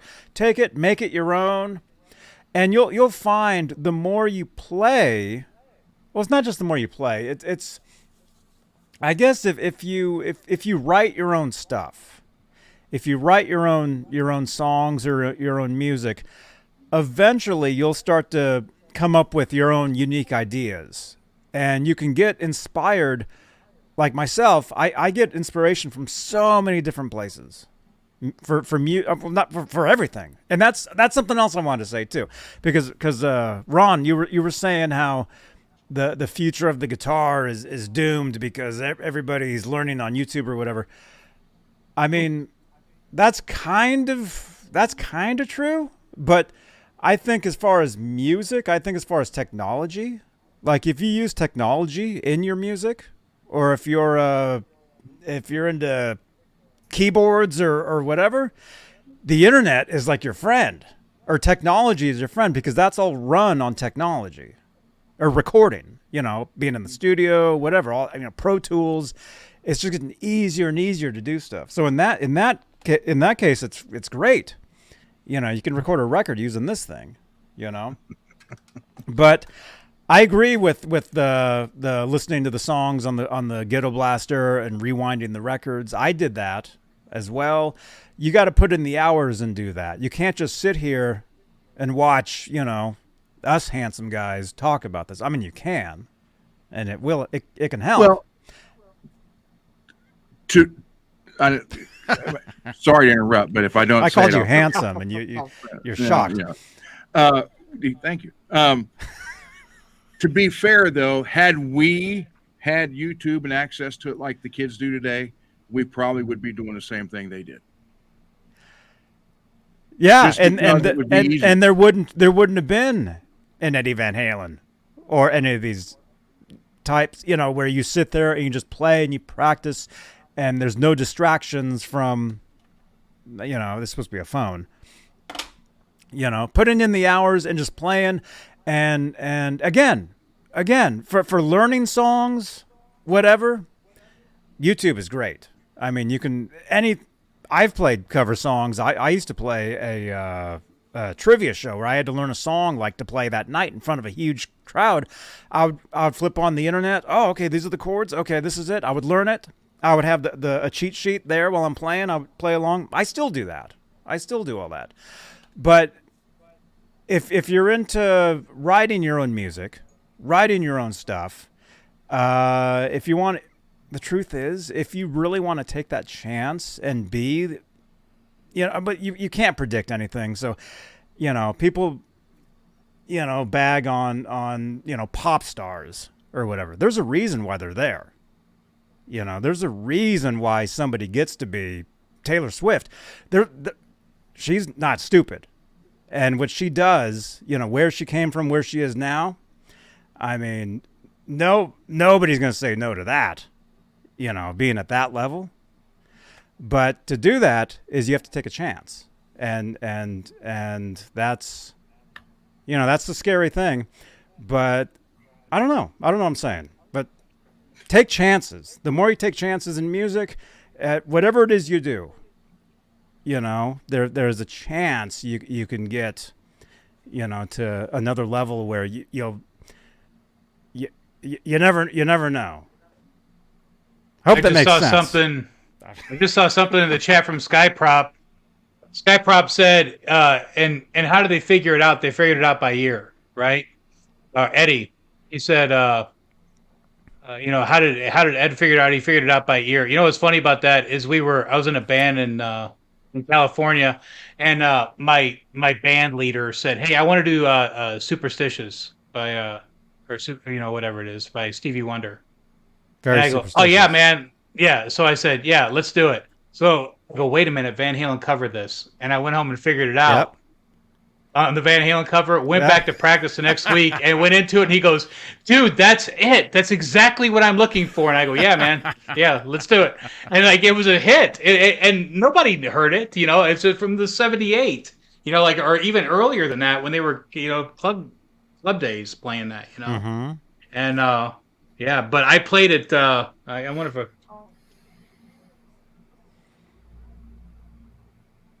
I can still play it, but I remember how he played it, and I was like, dude, that's cool, man. I mean, let's play it that way. It's all interpretation and perception. That's what it comes down to. It's the way you interpret it and what's your take on it. So, and exactly. At the end of the day, that's all it is. That's all it is. But that's what people learning strictly from YouTube is not going to develop. They're just learning. But I'll tell you something else. Though, bro. I mean, I haven't taken the stage. I think the last time I gigged was 2014 at the Temecula Wine and Beer Garden. And I go back and listen to songs now that I was playing in the band. And I was like, wait, I wasn't playing that right. I'll hear it and I go, and in my mind, I'm playing it. And I go, wait a minute, I wasn't playing that right because I know it's here. And then I'll get home and I'll try it in a different area. And I was like, oh, I was playing that wrong the whole time. It's just interpretation, man. It's perception, So that's what it is. Hey, Laz is here now. Laz. Yeah, he's putting up his own link. Yeah. Laz, I have pictures to show you from Gung Ho, but Johnny can't get him to work. I can do them from here. Oh yeah, we were going to talk about that too. Wait, when did you send those today? Yeah. Or no, maybe yesterday. I don't know. Oh, Oh my goodness. He's done a lot of There's stuff. one of me and George Wendt, or Norm from Cheers, and the other one with me and Michael Keaton.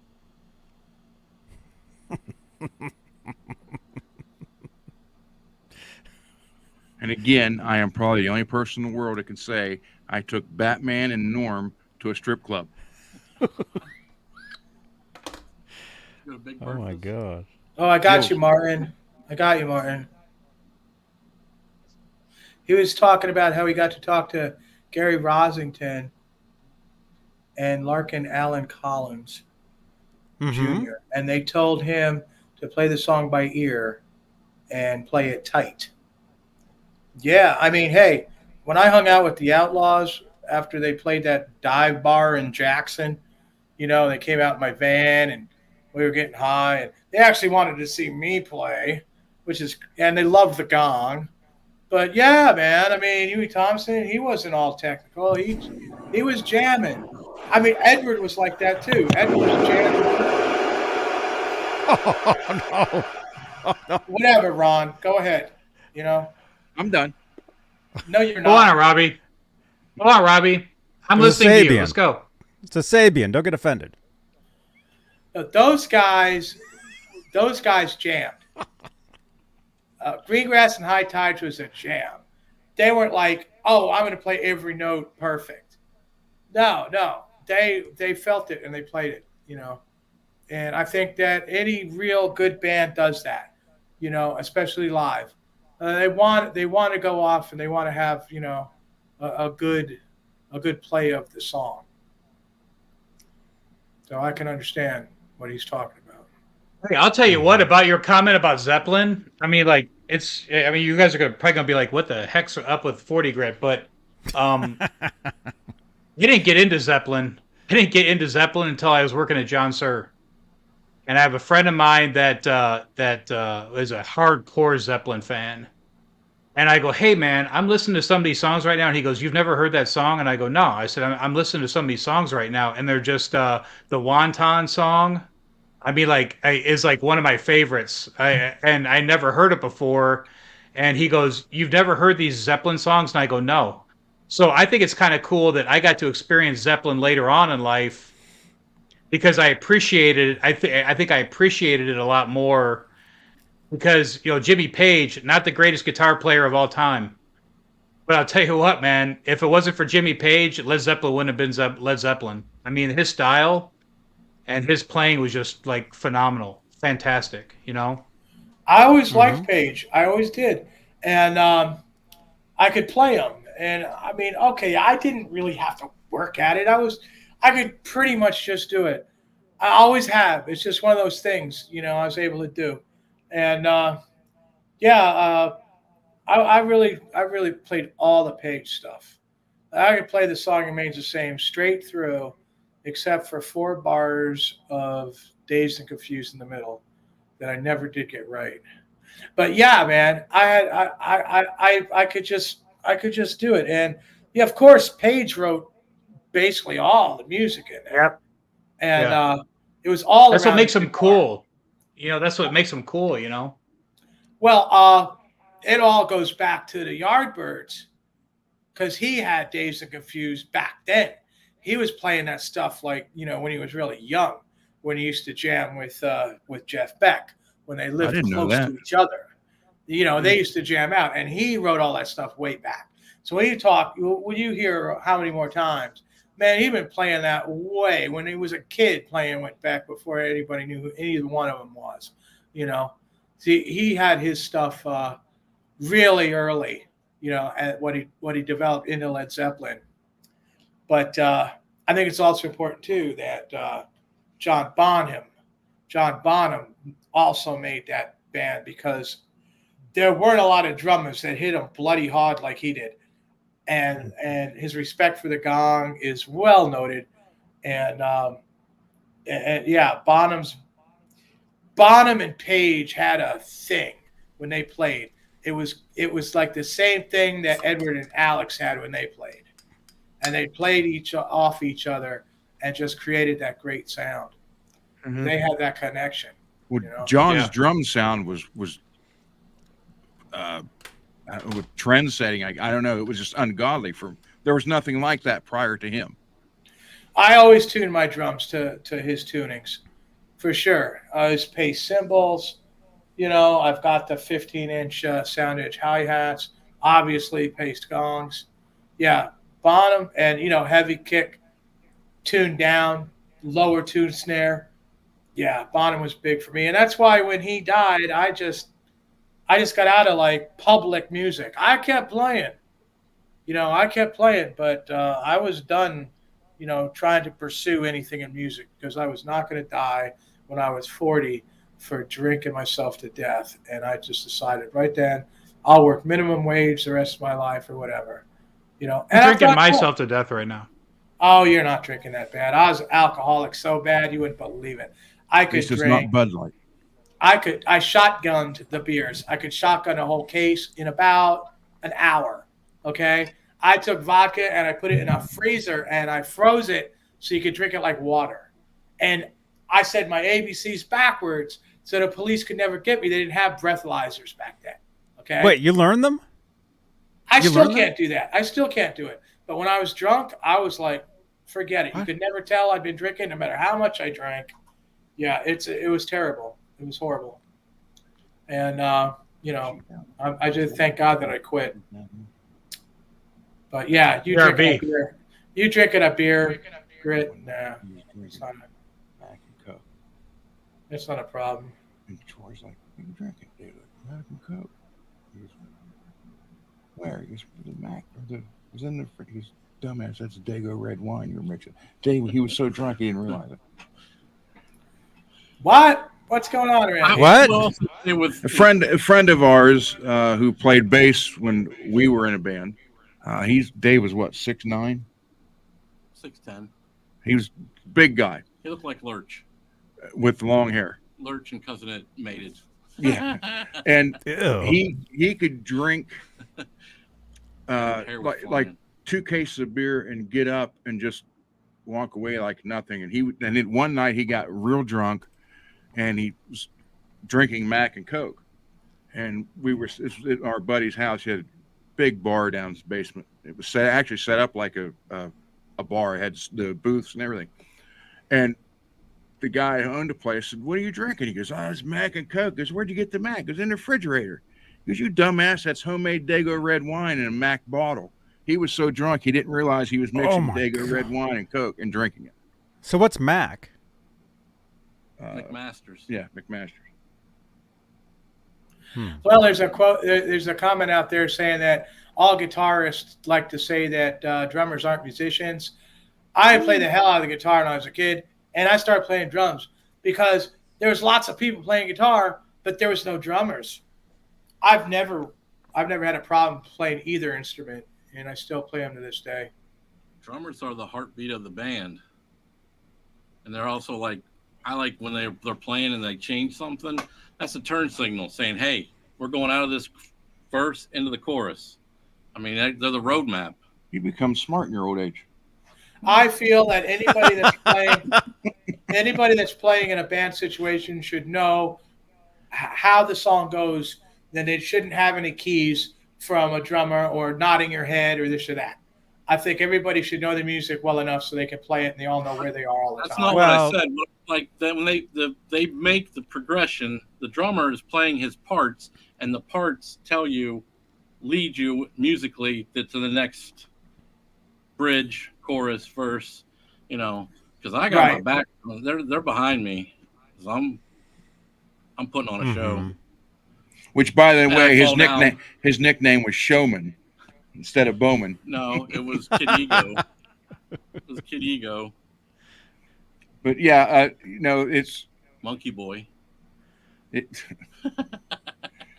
There's so much depending on who you have.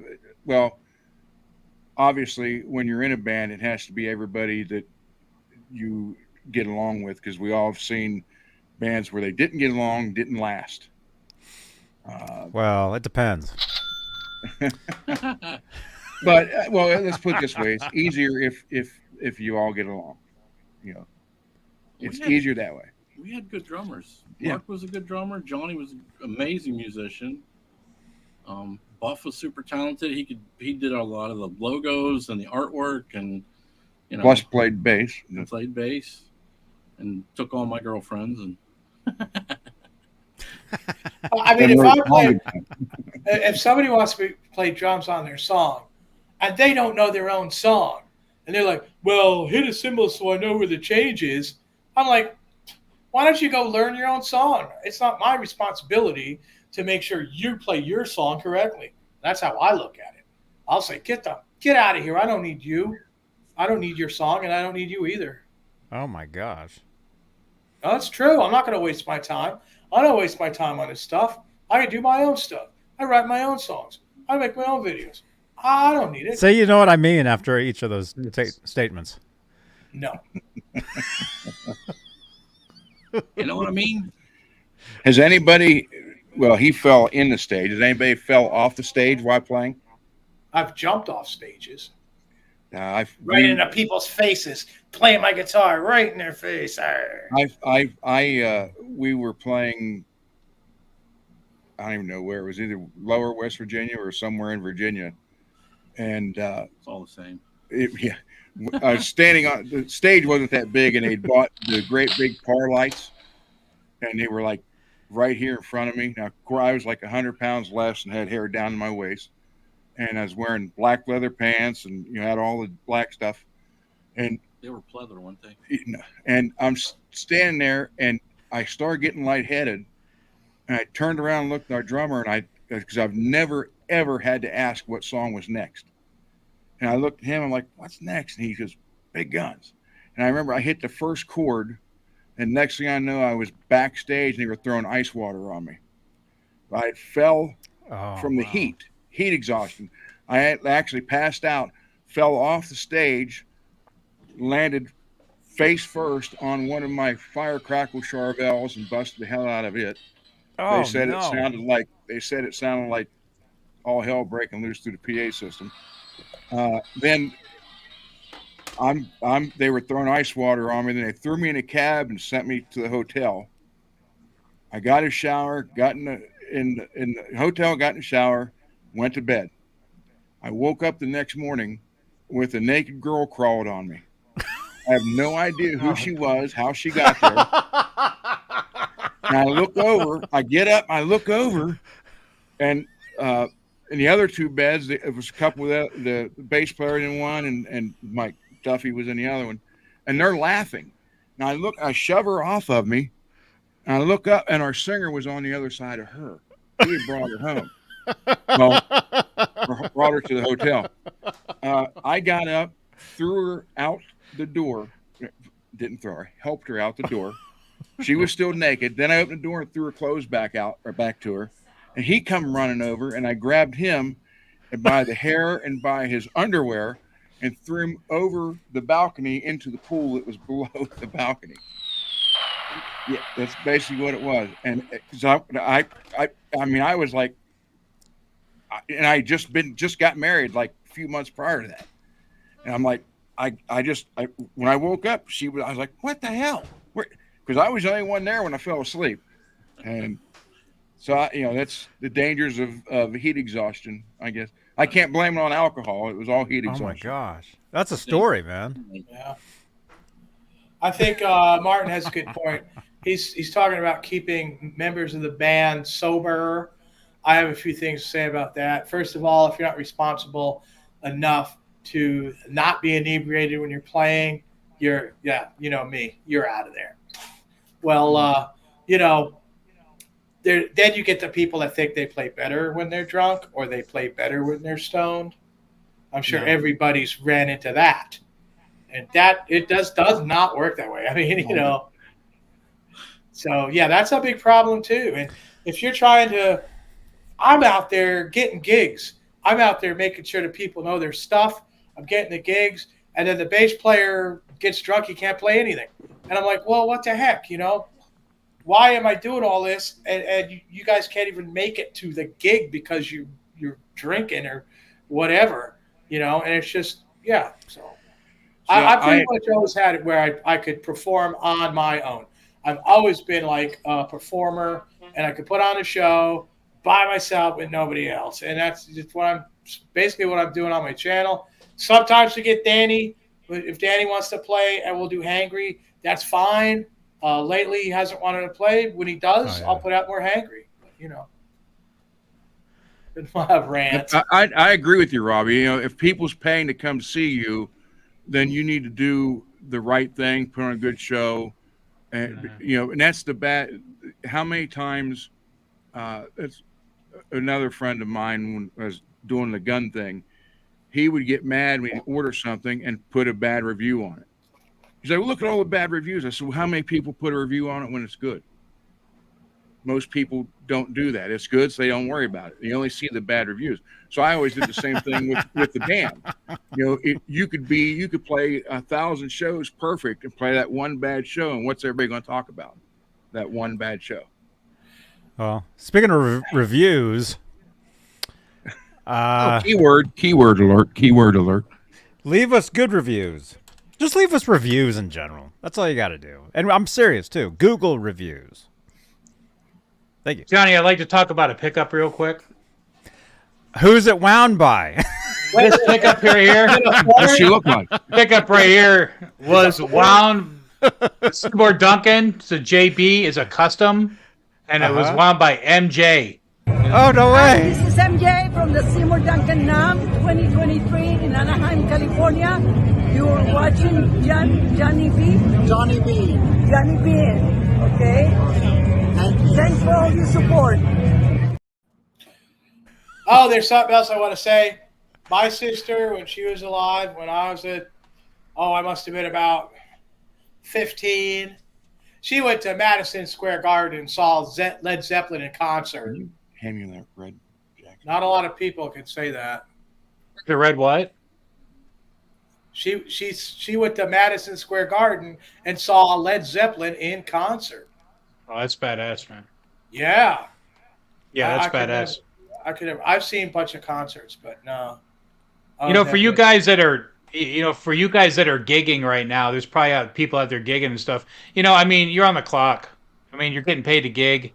So probably not a good idea to be hitting the bottle and everything before you go on, because you don't play better. Well, unless you're Edward Van Halen. Apparently he played better when he was he had a couple drinks or several drinks. But you're not playing better. You know, so just, you know, keep that in mind if you're gigging right now. You're on the clock, you're getting paid. Probably not a good idea to be drinking a bunch of drinks because you're, you know. I always had a couple before I would go on because it kind of broke the I just got off of work and I just worked all day and now I'm here and I gotta kind of put a different hat on. So I would have a couple to get that, you know, take that edge off. But I mean, as far as like getting tanked, not a good idea, especially in a cover band. So. Well, there's another thing too. I mean, there's people that are they're gonna get stoned so they can write better songs. Really? I mean, and you listen to it, you're like, well, that guy must have been stoned. I mean, you know. Well, the Beatles? I don't know. I wasn't there. I can't tell you exactly how much drugs they did or what they claim to be inspired by. But for me personally, no. Skyprop said when we played for Skyprop said when he played for free, I'd load up. I didn't play for free. Maybe I need to go play for free. Maybe that's the key. You don't care because you're not getting paid, you know. But I always cared too much. That was always my problem in the band. I cared too much, and I get frustrated with other people because they didn't practice as much as I did the week before or whatever. So my big thing was people didn't play it right.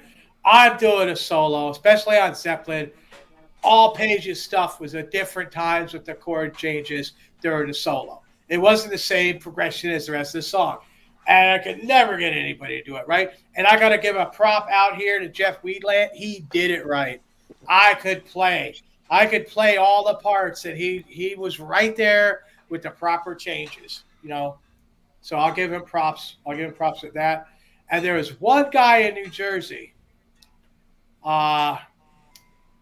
His name was John Wheeler. He was a bass player. And he kept up on me through the entire Detroit bootleg, Days of Confused, freaking 20 minutes of song. And he was right there with everything, every change. I really appreciated that. But yeah, for the most part, no. I'd have to write songs that are really simple for people to be able to play. I have to, take out changes, this and that. I didn't like that. Martin Warren said, whether you're paid or not, pride and performance is important. Hey, man, when I used to gig, I'd take like 7 or 8 guitars just to have them lined up just so that I'd look cool. I would play 1 or 2 guitars for the whole show, but I would have a bunch of guitars sitting there, and they'd be sitting there going, why does this guy have so many Charvels and Kramers? Like, what's up with this guy? I made it look like I was playing Madison Square Gardens when I gigged. It was hilarious. But it was cool, man. I mean, people like coming and watching, so it's cool.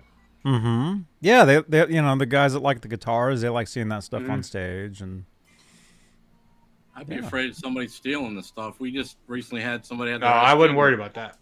In Pittsburgh, they stole the SG. There's been a couple of stolen guitars posted on Facebook from gigs. Yeah, Skeletor. Steelator. Yeah. Thief. I was married to Skeletor, but then I found my housekeeper, and now we have farm animals. Ooh. Oh my goodness! You said you quit drinking. I can chopper down. Well, I sound better with it. Yeah, but I'm a cocaine bear now.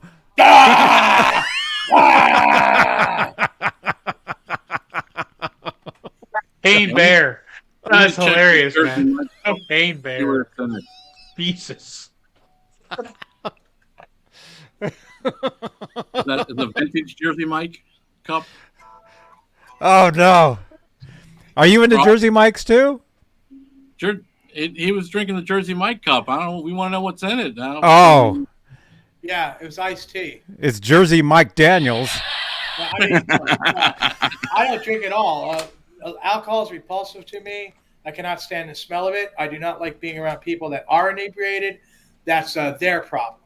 I don't have to deal with that. When you get old, you don't have to deal with anything. And that's where I'm at.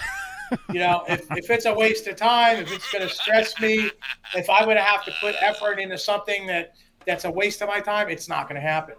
Absolutely no. I could be writing songs. I could be making videos. I could do things that I like to do that people like to watch. And that's more important to me than like dealing with some drunken idiot or whatever. Not going to happen. I got my own house. I'll show you where the door is. You ain't coming in here. You ain't even going to come over. I'll have nothing to do with you. That's the way it is. Are you talking to him or just in general? Yeah, he's throwing down on me. Yeah. Oh my gosh. Johnny B number 2?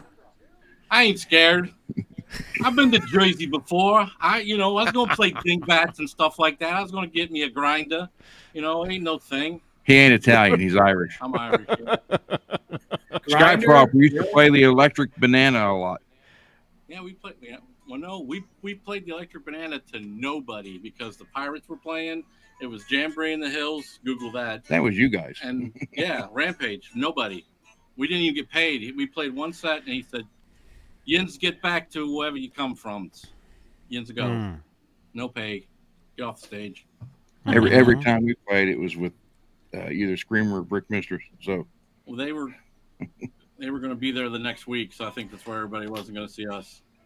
Have you guys this has happened to me. Have you guys ever been on tour and showed up to a venue in another town in another state and they didn't promote the show at all? And you get there and there's nobody there? They spelled our name wrong all the time. The band was called it was Coal Train, as in like coal mines, because we were from West Virginia. We got signed in Nashville. And we'd go up and there'd be this huge sign, puppet show tonight. No. And it would say Cold, COLD Train. Or it'd be like Cold Train, the saxophonist. And I'm like, Cold we're Train. a country band. It was terrible. Wow. I got to admit, you know, when I played at the bigger places when I was younger, they promoted the crap out of it. Yeah, it was pretty big. It was really big, really, and there's a hell of a lot of people there. And I'm doing originals. I wrote all the songs. Managed to keep the people in the band sober. When was this? Oh, this is shoot. That was probably in about 81, 82. I did Are there any tour shirts? Are there any tour shirts left over from the shows? Because I know a buyer. No, I of me playing. No, there was a video made, which I've never seen, that we went into the studio to make. Oh. And we played at this rather large venue, and I mean, you know me, I went off. I gave the finger to the entire crowd. Oh my goodness. And then the band that was playing after us tried to steal my gong, my 30. I got that back. They did make off with my rototoms. I never got those back, but it was like, you know, just about getting down fighting with these people, you know. And a lot of places don't want to have an ASCAP or a BMI. They don't want to pay the fee for, you know, have live acts, or they do, but then they don't advertise, because when the BMI ASCAP people come around, they look at the advertising, go to the venue, you don't have your placard, you're getting a fine. So they didn't advertise. Right. Yeah, Skytrop, I don't have these films or the videos. They filmed the performance, 4 parts of the video. And I can't find it, you know. It was the song was called Dead Dogs Lie. And it was pretty simple. I mean, you know, it was kind of like it was like I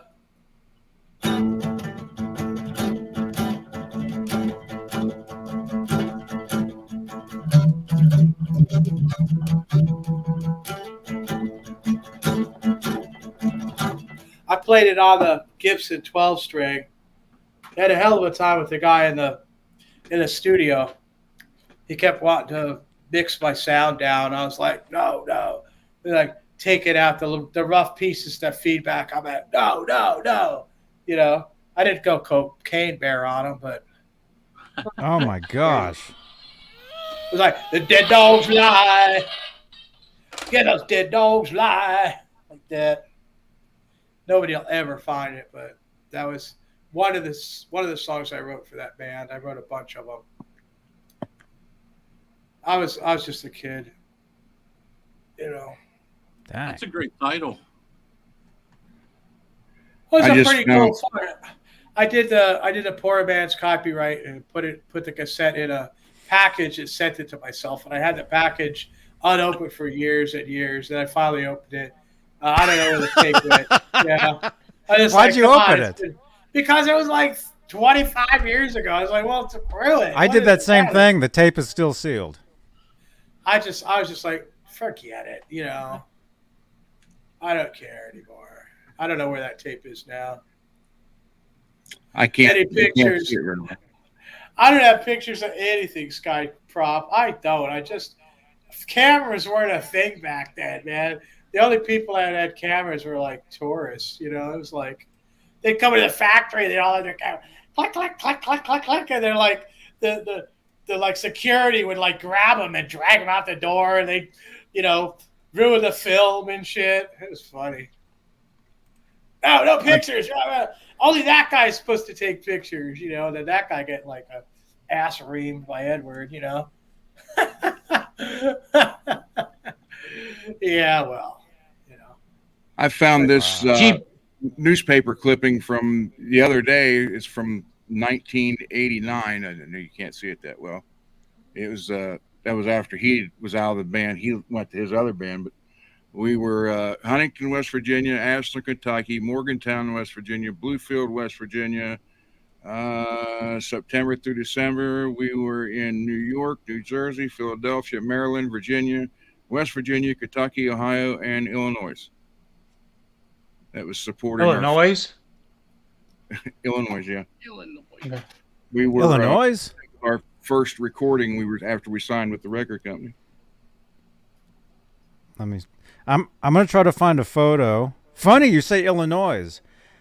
Band I was in, we played in Chicago, and we played the biggest place I've ever played. It was a theater. I'm trying to find I have a photo on Facebook somewhere. Grab that, please. I'll be back. I'll be back. Yeah, G. Bushnoff. What's up, dude? Hello to Temecula, California. What's up, man? How you doing? Gee. Only Japanese tourists were known for their cameras back then. I don't know what he's talking about, but what's up to Temecula, California? Let me see.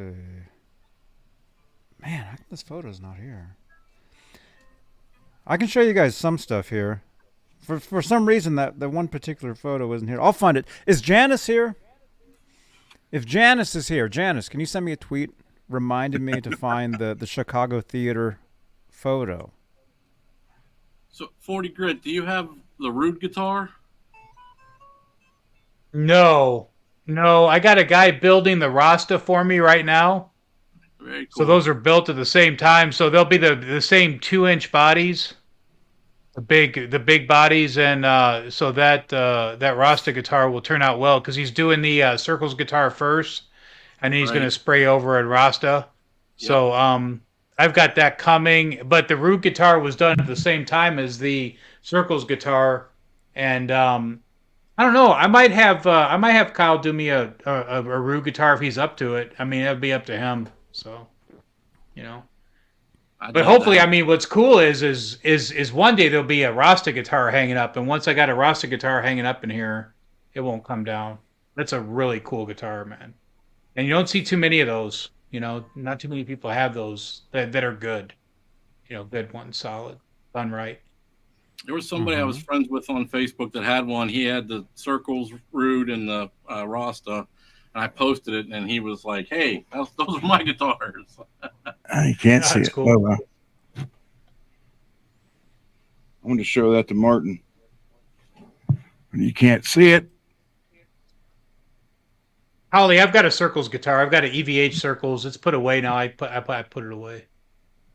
It's in a case, sleeping. You can't see it. It's a submarine. That's a sub guitar. That's a sub guitar. Yeah. That Lynch. Yeah, I saw it. Somebody's selling that right now, right? Yeah. I saw it. Yeah. Hey, that guy got his picks this week. That I forgot his name was, but yeah, man, you're welcome. Good job, man. I'm glad you got him. AMX and DXIES. So yeah, he got his picks today. Good job, man. So. Oh yeah, he told me his name, or he told me a name. Yeah. I remember. Yeah. Okay, Robbie's back.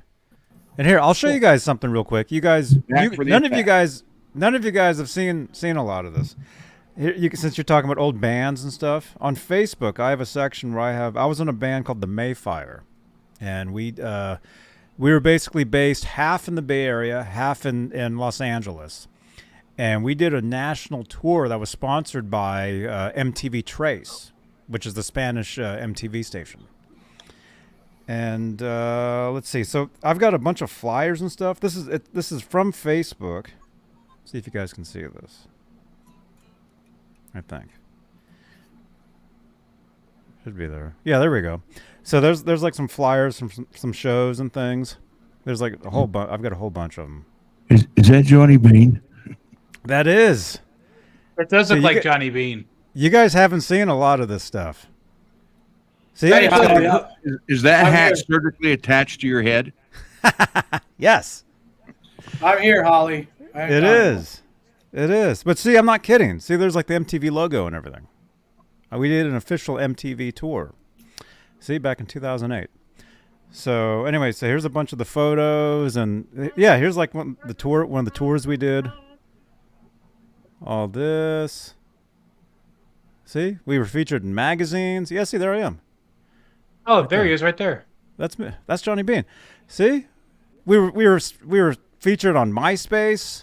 See, look, there's me in a magazine right there. I'm not joking, you guys. See? Were you living in San Francisco when those pictures were taken? This was taken in San Francisco. Oh. That photo was taken in San Francisco. Guitar that you were playing at the time that picture was taken, was that pickup happen to be wound by MJ? No. No? All right. Look, here we are in a newspaper. There's me pumping gas right there. Oh. See? Hey, so you're a roadie? No. See, look, we played the Knitting Factory in Hollywood. Right there, the Mayfire. There we are. Montenegro. Yeah. Oh, yeah. Yeah, they were actually signed to Epic Records. See, there we are on another paper here. See, there's all this stuff here you guys haven't seen. Prop saying it's Photoshop, Johnny. It might be. See, look at that. I signed a wall at some venue. I put some guitar picks there. It might be. Are they still there? Look at this. See, there's me on a poster right here. Yeah, there's all this stuff. Look, there's me on a CD right there in a store. Right there. Yeah. There we are. What the heck? There I am, right there. There we are. Right there. There I am. Right there. Anyway, there That's you go. cool, man. That's there's cool. like some history. See, the Mayfire. Right there. Okay. And oh yeah, MySpace. Look at that. See, we were featured on MySpace back in the day. Right there, the Mayfire. Exclusive. MySpace exclusive. Yep. Anyway. Oh, there's the MySpace music thing. I was on the front page of we were on the front page of MySpace and we were about to leave for a tour. And I went to go get a haircut. So see, the hat isn't actually attached. But I went to go to get a haircut, and the guy at the barbershop, he's like, "What band are you in?" And I told him, I'm like, "We're on the cover of MySpace." And he couldn't believe it. He went there and he saw this. And he's like, "Wow, no way." Anyway. Yeah, see, there I am right there rocking out. This was Austin, Texas, South by Southwest. You know they make a cutter for those strings, Johnny. I know. No, that was cool back then. It's Yeah. cool. I used to roll mine into a circle. I remember Mick Mars in the Wild Side video. He's got a bunch of like strings he didn't cut off, and for like the longest time, I didn't cut my strings just because I thought it looked cool. Mm-hmm. There we go. So anyway, there's some history for you guys on some of the stuff I've done. But I do have a photo. I have a photo from the Chicago. It's called Chicago Theater. Place was freaking massive, and had to have been thousands of people there. And it was. I have one photo taken. I gave my phone at the time to the guitar player in this other band. He went all the way out and he snapped a photo, and you can see me on the stage. I'm like this tall. And I'll show that to you guys at some point. I miss MySpace too, Holly. MySpace was awesome. Yeah, I saw your comment, Holly. Yeah, Zims was working on a Kramer. I've never seen Zims have like a vintage Kramer. You know, he had a couple of imports. He had some plywood bodies. He gets some newer ones. Where's Dane tonight, man? Hey, you guys want to check out a cool guitar store? Go out to Zim's Guitars. I'm gonna go out there this week and hang out. He told me if you're in Phoenix. If you're in Phoenix. If you're not in Phoenix, it's a long drive. He called me twice Friday, and he said he was going to be here tonight, but I haven't seen him show up yet. Actually, hang on.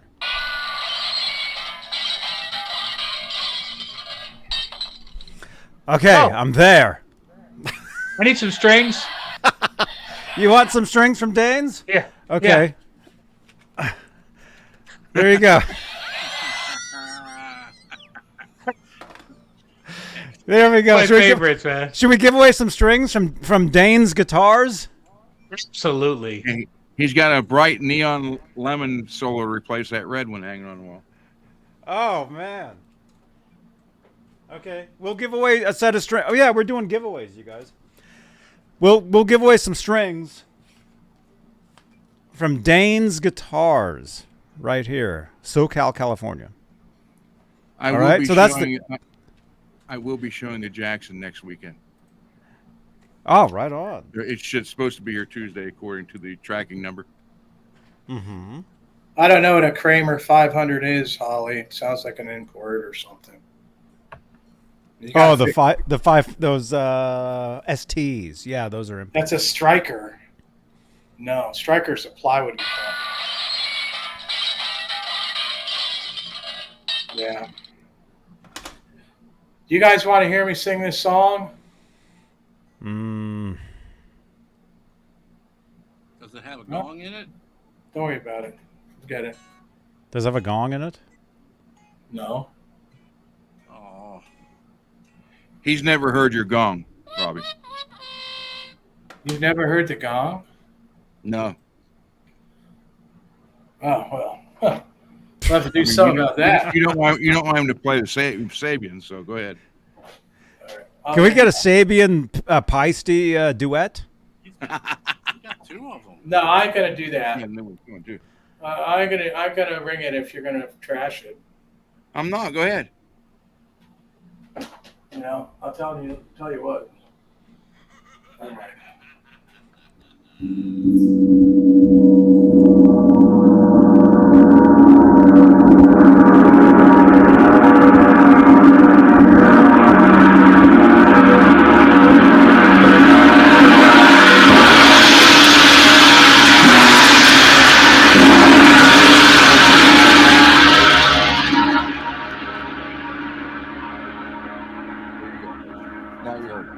I want Session 1B C4.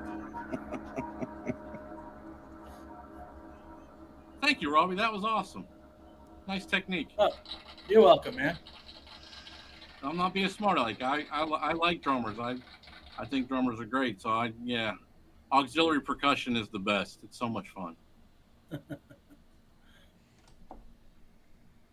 Appreciate it. G. Bushnell says he needs some hot pink Ernie balls. Could you pull some off the wall there, Johnny, please? Some hot pink Ernie balls? Those are the Super Slinky 009 42. Which ones? Which ones do you want? They're all right here. Top all the way over to the right. There's more back here, I think. Maroon set of Ernie balls in. Oh, he's in Dane's closet. Come out of the closet, Johnny. There we go. Thank you. I got these. Gosh. What? Burley Slinky? Yeah, these are 11 through 52. Ouch. Wow. That's what my son plays on his stuff. Those are for real men. They play all their songs are in drop C. Well, that makes it a little easier. Oh my gosh. I tuned my guitar up 5 steps. You're in E6. I use twos. Actually, there's a guy I've been working on his guitars. He's the one that keeps giving me the 8s to put on. And every time I go to tune that high E, I wait for it just to snap. Yeah. It's like Ingve's going to be in Pittsburgh tomorrow. Yeah, he's going to see Ingve tomorrow. It's like you take it out of the pack and you're like this. You're like. If it wasn't for the ball win, you couldn't see it. That's what she said.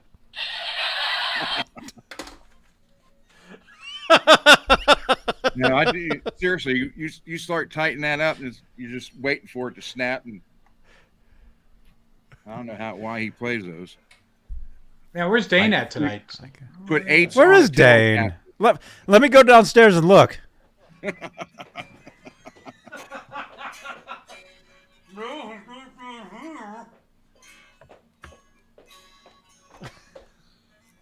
Somebody should crank call Dane. Let's see if the phone rings here at the shop.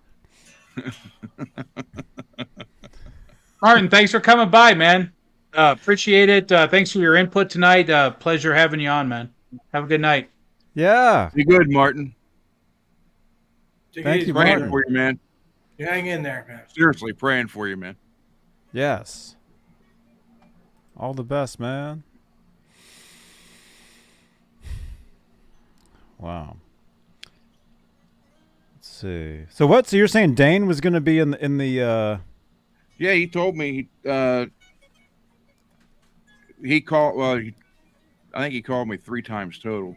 Last one was to verify my shipping address. Then when we were all done, he goes, "All right." He goes, "Well, I'll see you guys Saturday night." I said, "Okay." He's not here. Huh? Maybe he was actually coming to your house. Well, it's 2,000 miles from my front door to his storefront door. That's not me, Robbie. Oh, it's all right. I wasn't playing. Yeah. But according Hey, to the what's up, tracking dude? number, it should be here Tuesday. Nesto, welcome, man. From Facebook. Look at this. We got Facebook here. What time is it? Oh, I end up ripping these stitches out. Oh. Uh-oh. Take it easy. Take it easy, Ron. Don't rip the fingers stitches out. flying across the room. Well, if Tony Iommi can play with 3 fingertips missing, I could play with broken stitches.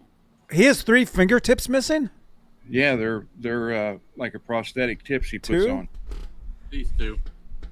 That's 3, ain't it? It's only 2. 2. Yep.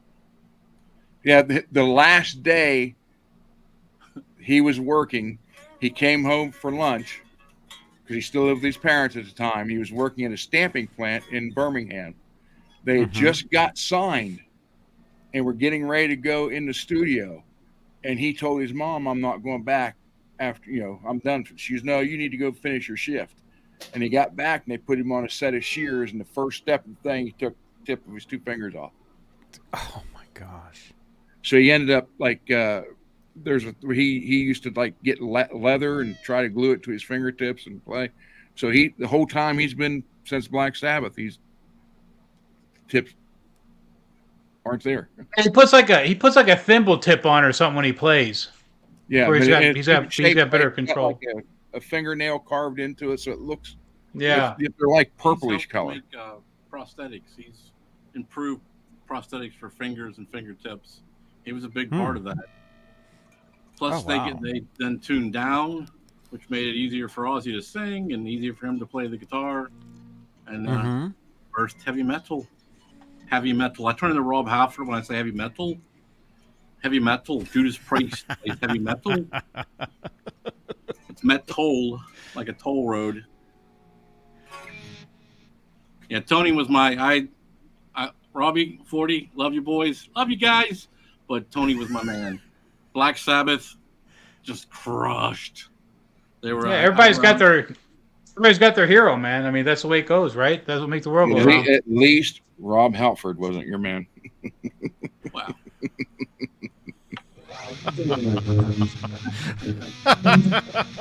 We were heading out through the highway. Yeah, but you had another thing coming. Yeah. I met Rob in Pittsburgh. He's a sweetheart. He's a really nice guy. That's where I met John Lowry, who's now John 5. He was opening up for Fight, and it was a band called Red Square Black. And really? Fight was Russ Parrish. Yep. With Rob Halford on lead vocals. Yeah, because isn't Rush? He's the cat that's wearing a funny wig now and pretends to be in spandex and something. He's about in Steel Panther. He's Steel Panther's guitar. Yeah, Paul Gilbert was his best man. He was Paul Gilbert's best man. He was when he got married, and he was in Paul Gilbert's band. Huh? Yeah, Johnny. Russ Parrish was his bass player and his bass player and his guitar player. So that's at one point in time. Russ Parrish is a beast, man. Satchel from Steel Panther. That guy is just phenomenally good. Amazing. And the abs. Even though I don't, Ron says I don't have anything with Rob Halford, but yeah, he's definitely fit for a guitar player. He wears that Swiss Picks shirts with all the holes in it and stuff, and Mm-hmm. I like that picture with Nuno. I got to meet him in Nam. He actually came up to me, was like, "Hey, I know you," and I'm like, "No, you don't. I wish you did." But we ended up talking and hanging out. He was really nice. Nuno was really, really nice. Mm-hmm. MPN, no, it was his fret. Wasn't the picking hand. Johnny, I just sent you a WhatsApp picture of Tony's fingers. He's kind of giving you the finger, but you'll see it. Yeah, he's left-handed. Wait, so that's fake? Yeah. Prosthetic. How many? We prefer Two of them. Prosthetic. By the way, I'm back at the studio. With a signed autograph. There you go. So that fingertip isn't real? Yeah. That and the one underneath. The one underneath of it, yeah, the ring finger. Oh wow. That's crazy, man. So he that happened to him before they recorded their first album.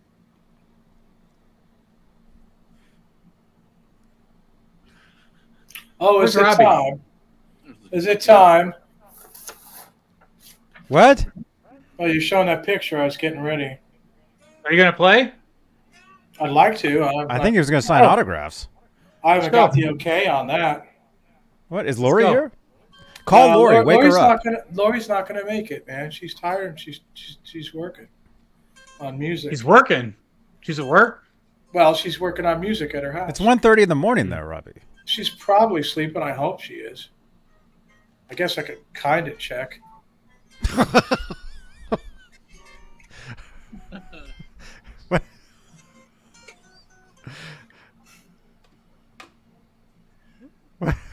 Show us the number. Yeah. She's still awake. She should be sleeping. Robbie, play. I'm gonna say. Tell her we said hi. Why? Robbie, play. She's like, why are you texting me at 1:30 in the morning? Well, I can tell that she's awake because she says so. All right. I don't think she's going to come in. Well, I mean, I wrote this song this morning. Okay, we don't need to hear it. Thanks, Johnny. That was Well, you're kind of cold. like, I wrote this morning, so it's not very good. I didn't say it's not very good.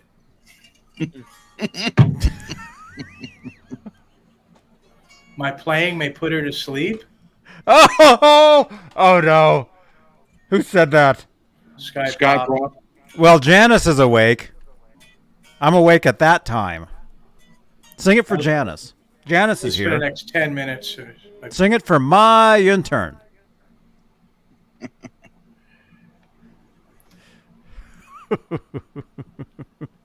Peggy likes your playing. Yeah, Peggy's great, man. Play it. Hashtag play it for Peggy. Peggy's cool. She's all over my channel, man. I mean, she probably saw all 3 of my videos tonight. And what, this morning, I did my original I wrote the night before. And then I uploaded it. And I put out the short after.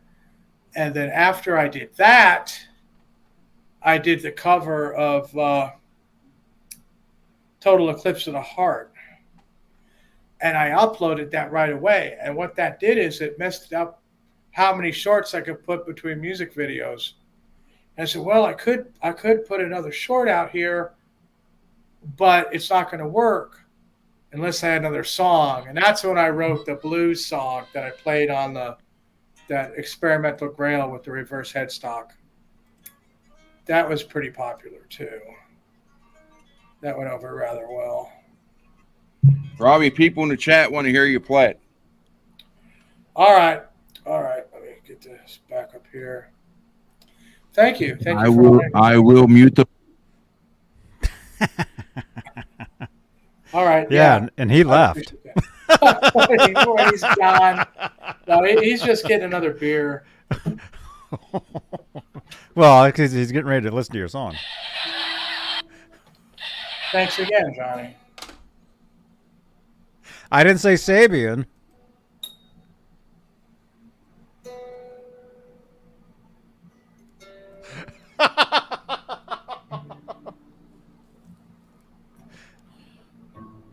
Yeah, I got to tune it. It was 107 here today.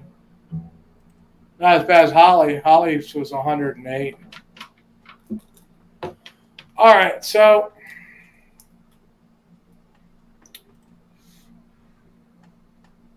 it's called I'm Like Lightning. Thank you, Tom Lyle.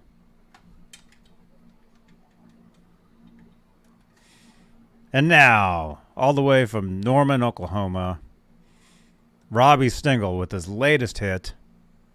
What is it called? It's called I'm Like Lightning. He's like lightning. It's not released yet. I just wrote it today. And it's unreleased. Yes. All right, here we go.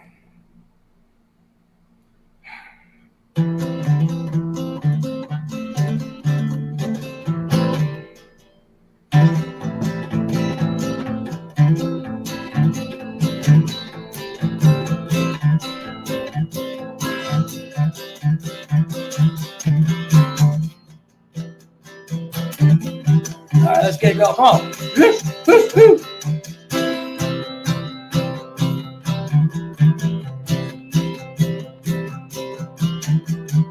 I get in the groove and I move. Nothing can stop me now. I get in the swing and I wing like a bird I will sing. I'm part of the flock and I rock. There's no place I'd rather be. I'm a crow and I caw, and it all makes sense to me. Oh, I'm like lightning, lighting up the sky. Oh, I'll be frightening when I do drop by.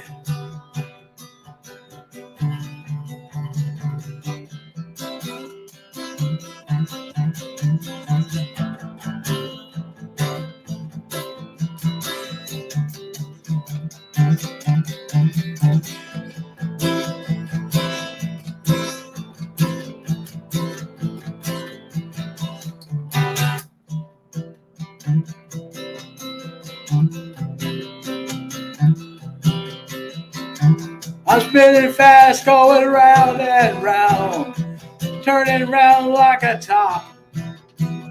Jump in my car and go to town, and I'm putting that pedal right down. I was lost, but I'm found.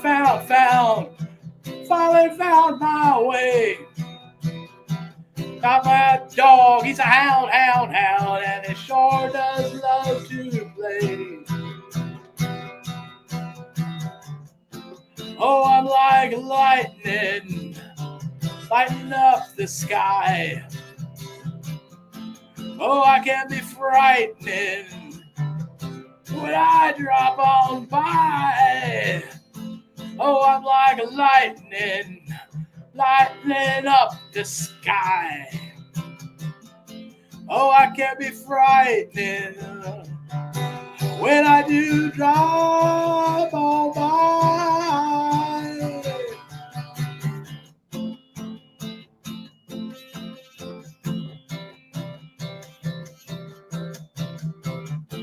I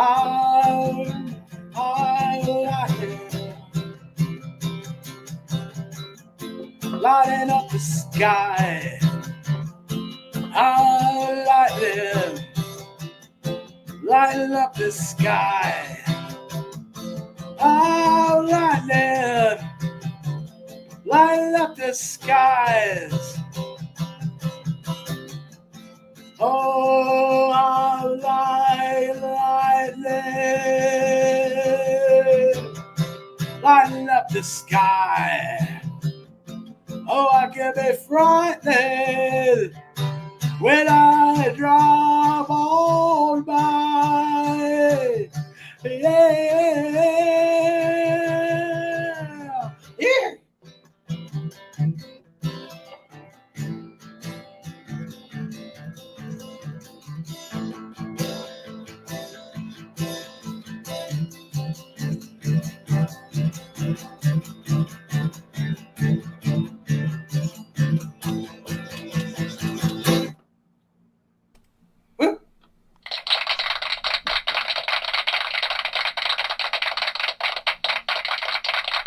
Man. Job, Robbie. Oh, thank you, sir. You wrote that today? I actually went out. I actually stepped out because I went out into the living room to watch it on the big TV. That's where I went. I wasn't sitting in here. Thank you. So, yeah. Yeah, I wrote that today after I did the blues song. It was just flowing out of me today. That's what pretty much was it. I was on a roll. I was in a groove, and it just came out. It appears that Ron and Johnny Bean too are writing something. Nice. Putting something together there. They're doing something. Play tic-tac-toe or whatever. Well, thanks so much. What's going on? We do that. What's going on? I don't know. Maybe they're rolling it up there. They're in concert. Oh. They're doing something. Sweet. Well, good job, Robbie. Yeah, that's cool. Well, I appreciate it. I'm glad you liked it. Everybody out there, I'm getting really nice comments. And thank you all. Thank you all so much. I just got a thing. I've been on a roll for months. And I've just been writing song after song after song. And it just keeps on going, you know. Thanks everybody, Sherman, Brian, Skyprop, Ryan, Peggy, just everybody in the chat. I just really appreciate that, you know. Mm-hmm. We can finally get this show kicked in the ass here. Let's get where we were last week. Let's get crazy. Oh man, we got 28 minutes to get crazy. 28 minutes. Get crazy, you guys. No playing there, Mr. Grit tonight.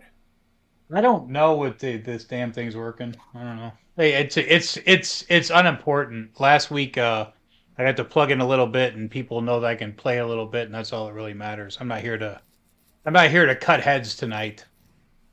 Cut heads. That sounds mean.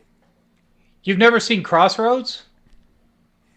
Oh, long. You ever seen that movie Crossroads? Long time ago. I'm not here to cut heads tonight.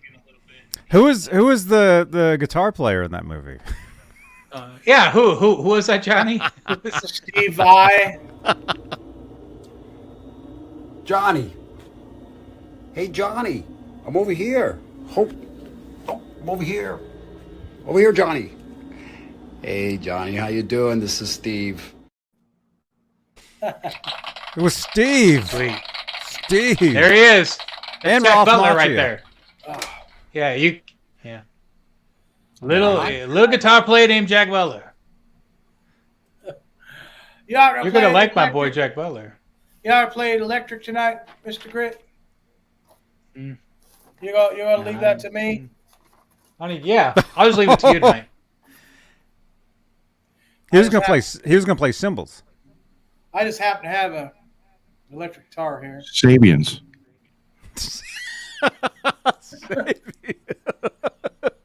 I wonder if this thing even needs to be in tune. This dang thing, I've been playing the crap out of it, and I'll tell you what, it just stays in tune all the time. Who wound that pickup, Robbie? Robbie, what pickup's in that? This is a Seymour Duncan Custom Shop 78 staggered winding. One coil has more than the other, and Edward wanted it to have more windings on the slug side, so it sounded warmer. Oh, Robbie, were you? Marcelo Juarez.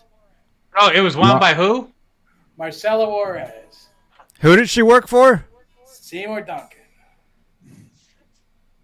Oh, Robbie, will you explain that body and neck to JB2, please? Oh, okay. This is a Musicraft body that I had to kind of reshape and reposition the barrel jack because they didn't do it right.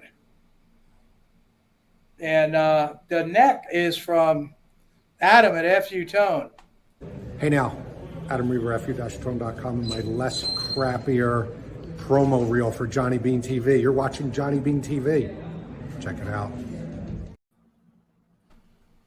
Now, I'll tell you what, this neck is pretty darn good. It is. But who won that pickup, Robbie? Marcelo Juarez. Hi, this is MJ from the Seymour Duncan NAM 2023 in Anaheim, California. You're watching John.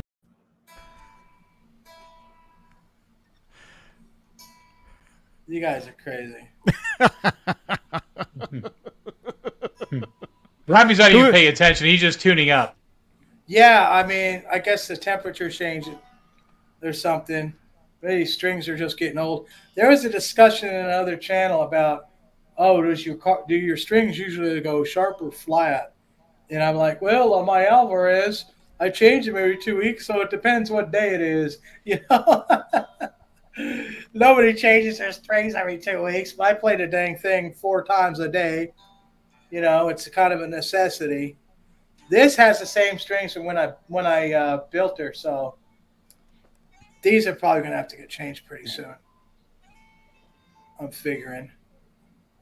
And the strings that on that experimental Grail guitar, they're going to have to get changed too. They're not as fresh as I like them. Are you getting ready to play again? Yes, I am. Okay. I'm gonna go out into the in the front room, so I'm gonna stop my camera. I'm going to the front room. All right, and I'm gonna have to take off these headphones. And No, leave that shirt on. headphones, not the shirt. All right, and yeah, I'm gonna take these headphones Underneath off. that shirt is a Ned shirt. No, the net shirt's in the other room. All right. Oh.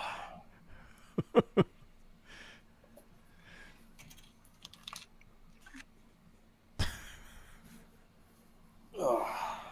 Wow. But wait, who was the drummer for David Lee Roth, Eat'em Smile Band? Is that ASMR? Oh, Robbie can't even hear me.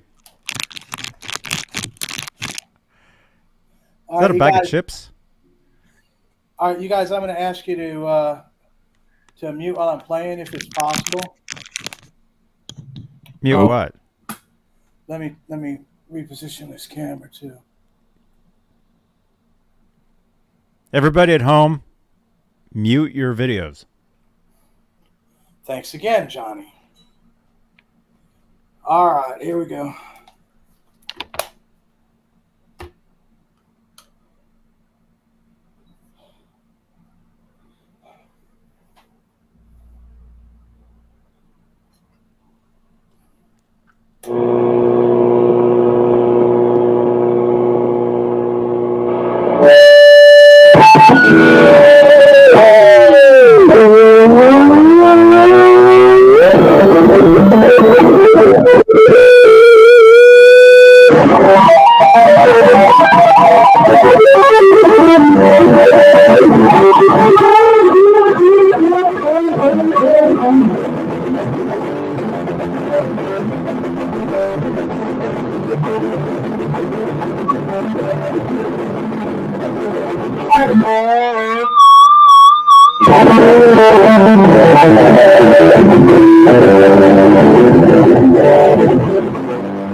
Is that Johnny Bean?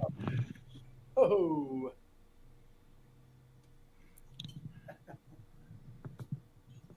Oh. Oh.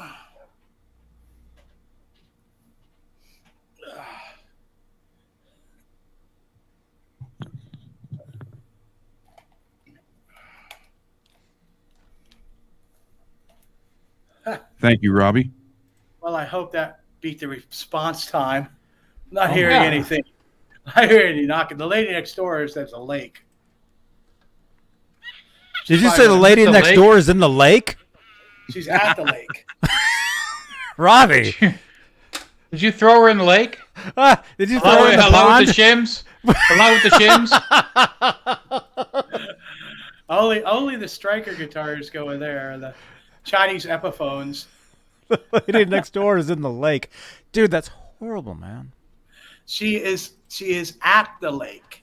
You just said Can she swim? We all heard what you said. She was at the lake.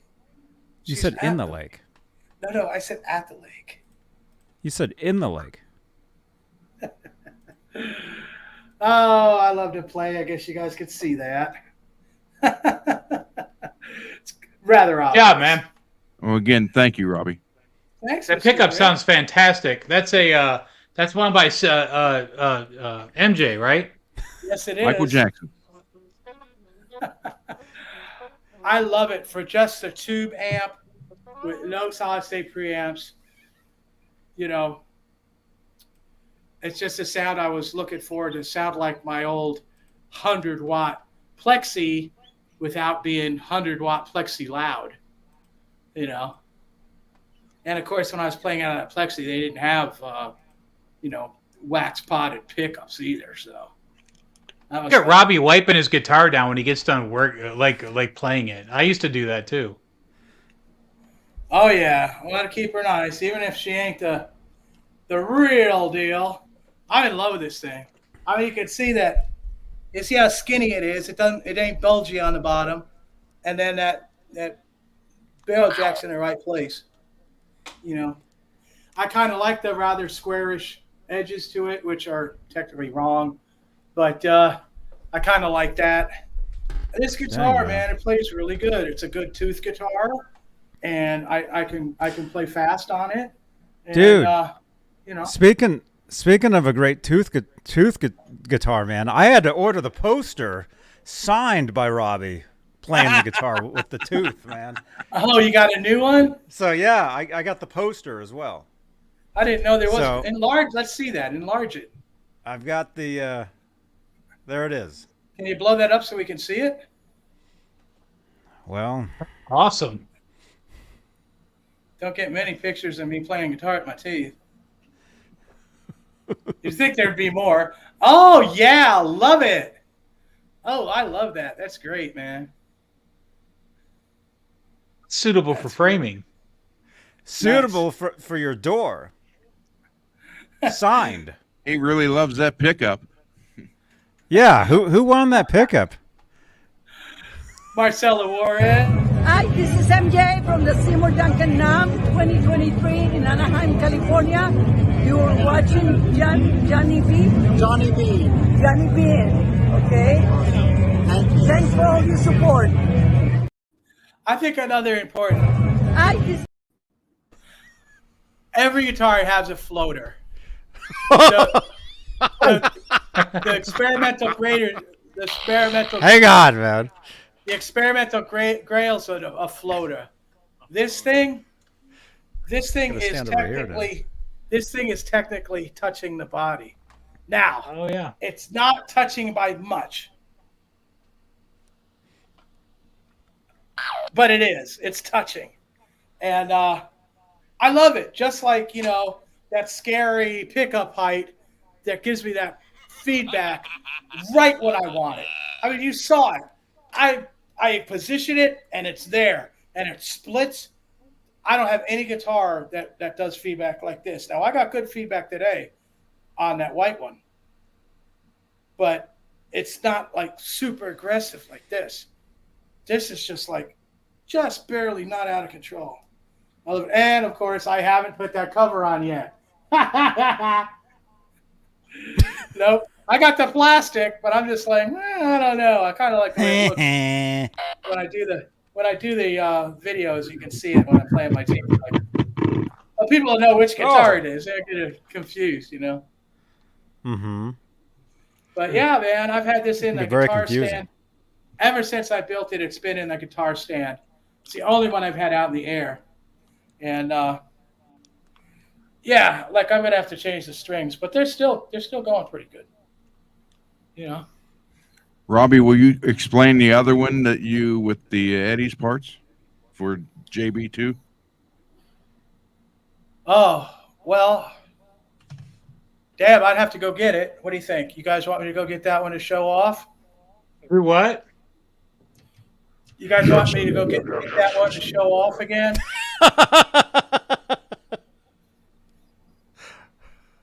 What'd you say? Yes? Oh, Ron wants that? All right, I'll go get it. So give me a couple minutes here. Sounds like a Sabian. I'll be back. Go ahead and play your Sabian while I'm gone. I won't be able to hear my head. I'm not going to do that. I'm not going to do it. All right, I'll go grab that to show him. All right.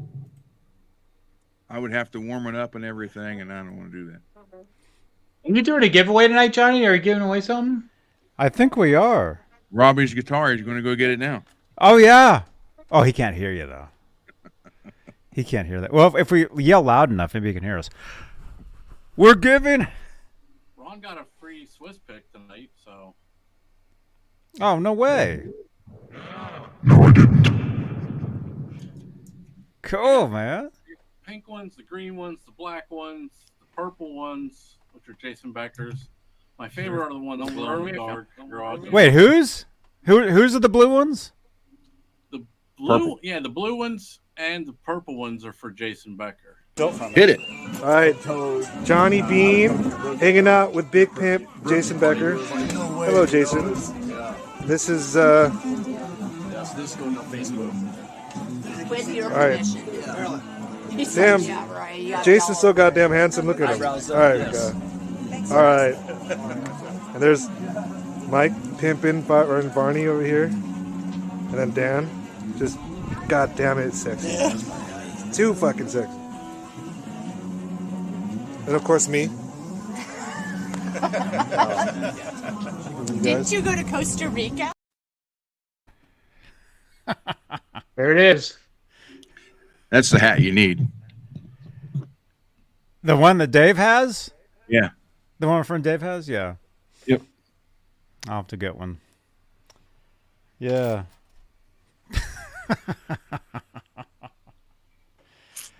Yeah. See, Johnny B too. See, eventually this show will just be me just playing clips. Every word somebody says, I'll have a clip for that. Yeah. It'll be like a keyword. It'll be a keyword thing. And it'll be keyword and it go directly to the video. It'll be automatically. I'm going to be using AI at some point, and so every word will magically make like whatever it is like play. I was never there. Brian, have a good night, man. Thanks for coming by. Looks like he's taking off. He's got to take his kid to college at 6 a.m. Oh my gosh. Nice, man.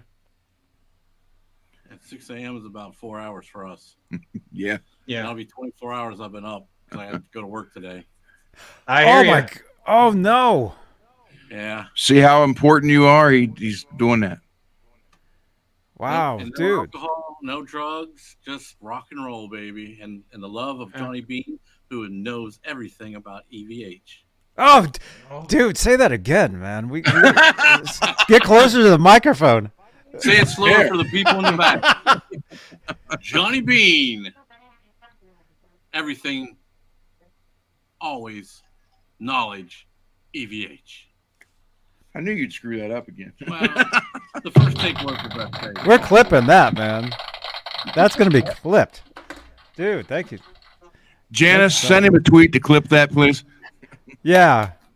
Janice had my YouTube.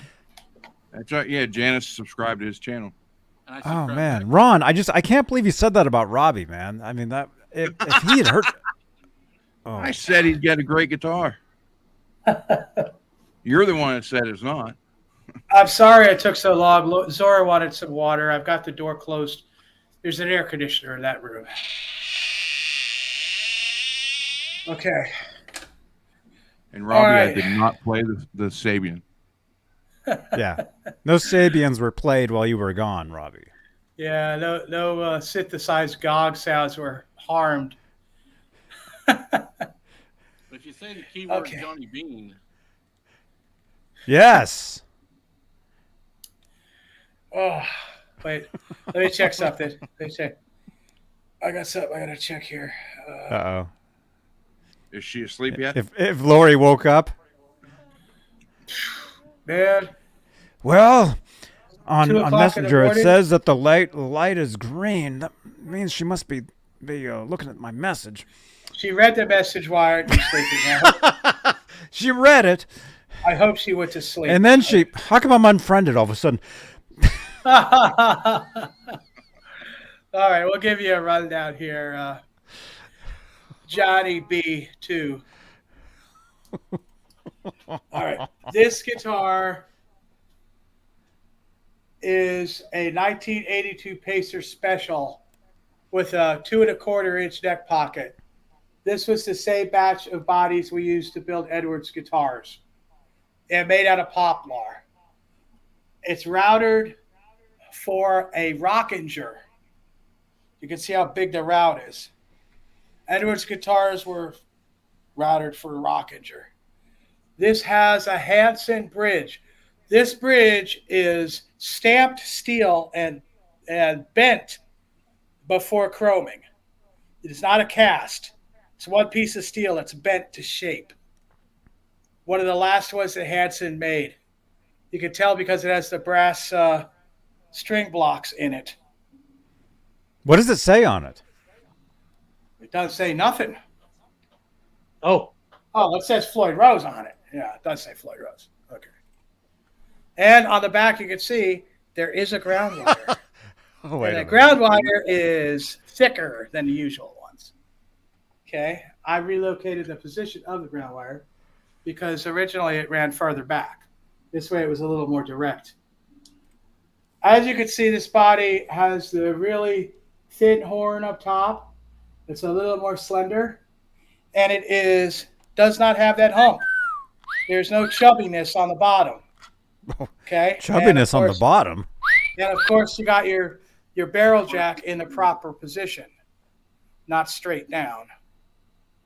Now, first, before we go to the neck, this has the 78 Seymour Duncan staggered winding, which means more wire on the slug side than the screw side to give it a warmer tone.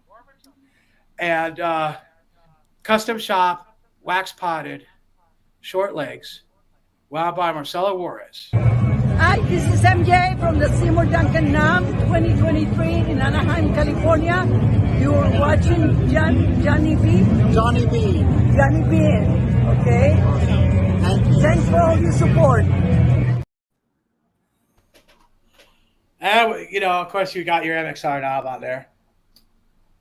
And your small, narrow neck plate. This particular neck plate is the one that was used for custom guitars that didn't go to customers. There's no serial number on it. This is a custom group, and they made guitars. Like on the QT, they use these. And I really like these.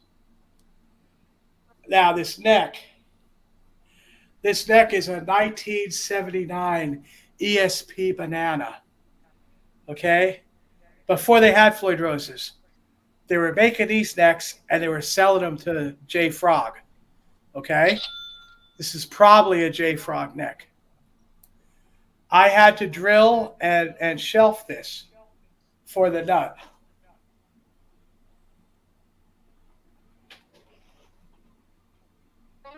You can see the nut hangs over a little bit. I drilled it. I countersunk it. I had Marty Bell paint the back of the headstock too and do the stinger. This is a 2 1/4 inch heel. One piece neck. This is one piece of wood. There is like no fretboard. The fretboard is the wood.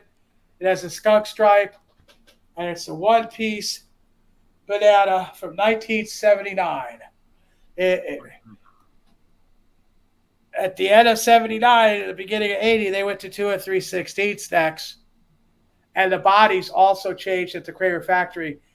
After about 3 months they made these, they went to a smaller 2 3/16 neck pocket. And yeah, man, this thing's got a lot of mojo to it. It's got your slammer nut. It's got your Godot tuners, which is what Ed used. I've got a nice long Allen key on there. And this thing is just great. The feedback isn't quite as strong, and I did put a pickup ring on it on this particular guitar. But who won that pickup? Marcelo Juarez. I'd have running late. He's not going to do it. These guys have to get up in 3 hours and go to a real job. And this bridge is, as you can see, barely floating. Just a little bit. Just a little bit. It also has the 022 600-volt capacitor. I think this one has an orange drop. It might have the vitamin T for a mojo tone. Both are great. You'll get a warmer tone out of the oil and paper-filled mojo tone capacitor. Yeah, it's beautiful. I love it. I also put on the bigger font 5150, which Edward used at the very beginning before he went to the smaller font. So that's what mine have. Mine all have that bigger font. And you could get that at this place in Norman that I always forget the name of. Jersey Mike's? No. It's Farm and Fleet. Damn it, man. I always forget the fucking name. Crest? Crest. Probably a Oh, Dollar store? oh, God dang! What kind of License Bureau. So, I could find it though. I could find it because I'm really good at this stuff. Wasn't that long ago? Lori's message? Lori's message. Home I know Depot. people probably don't care about that bigger font, but it was important. I had to make these for me specially, so you don't have to pay the. Where do you I live, had to pay Norman? extra. I had to pay extra for them to do this, and it's. Here we go. I'll find it. Harbor Freight Tools. No. Johnny, Lowe's Home Improvement. It's a vinyl place, man. It's called Atwood's. Hardware Expression. Ace of Norman. Boy, I'm gonna Norman have to Door find and Plywood Inc. Lock Supply Co. Forest Building Materials. Noble Hardware. Big Red Supply Inc. Right Way Home Improvement, and I can't see the rest of that. Fastener Fulfillment Center. Fulfillment. It's a sticker place? Yeah, they make vinyl transfers. It's Guest Room Records Norman. No, that's a Vinyl record. by Shasha. No. Vintage stock. Walker's Vinyl. Nope.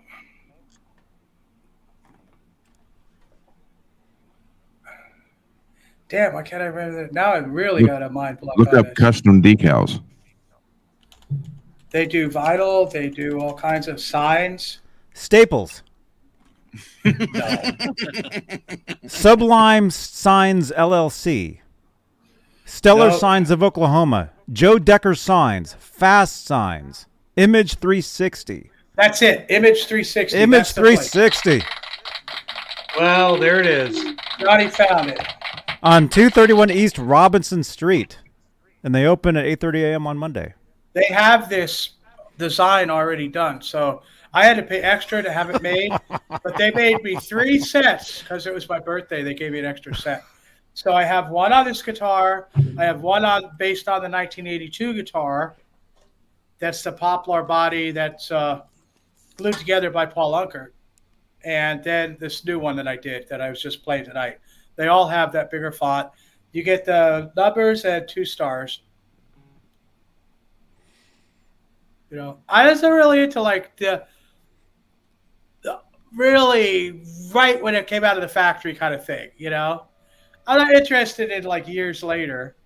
I'm interested in the guitar. I kicked around on the floor. I kicked around outside because Edward didn't want it to look too new. You know, You can keep talking. He We're going to spin because we're running late.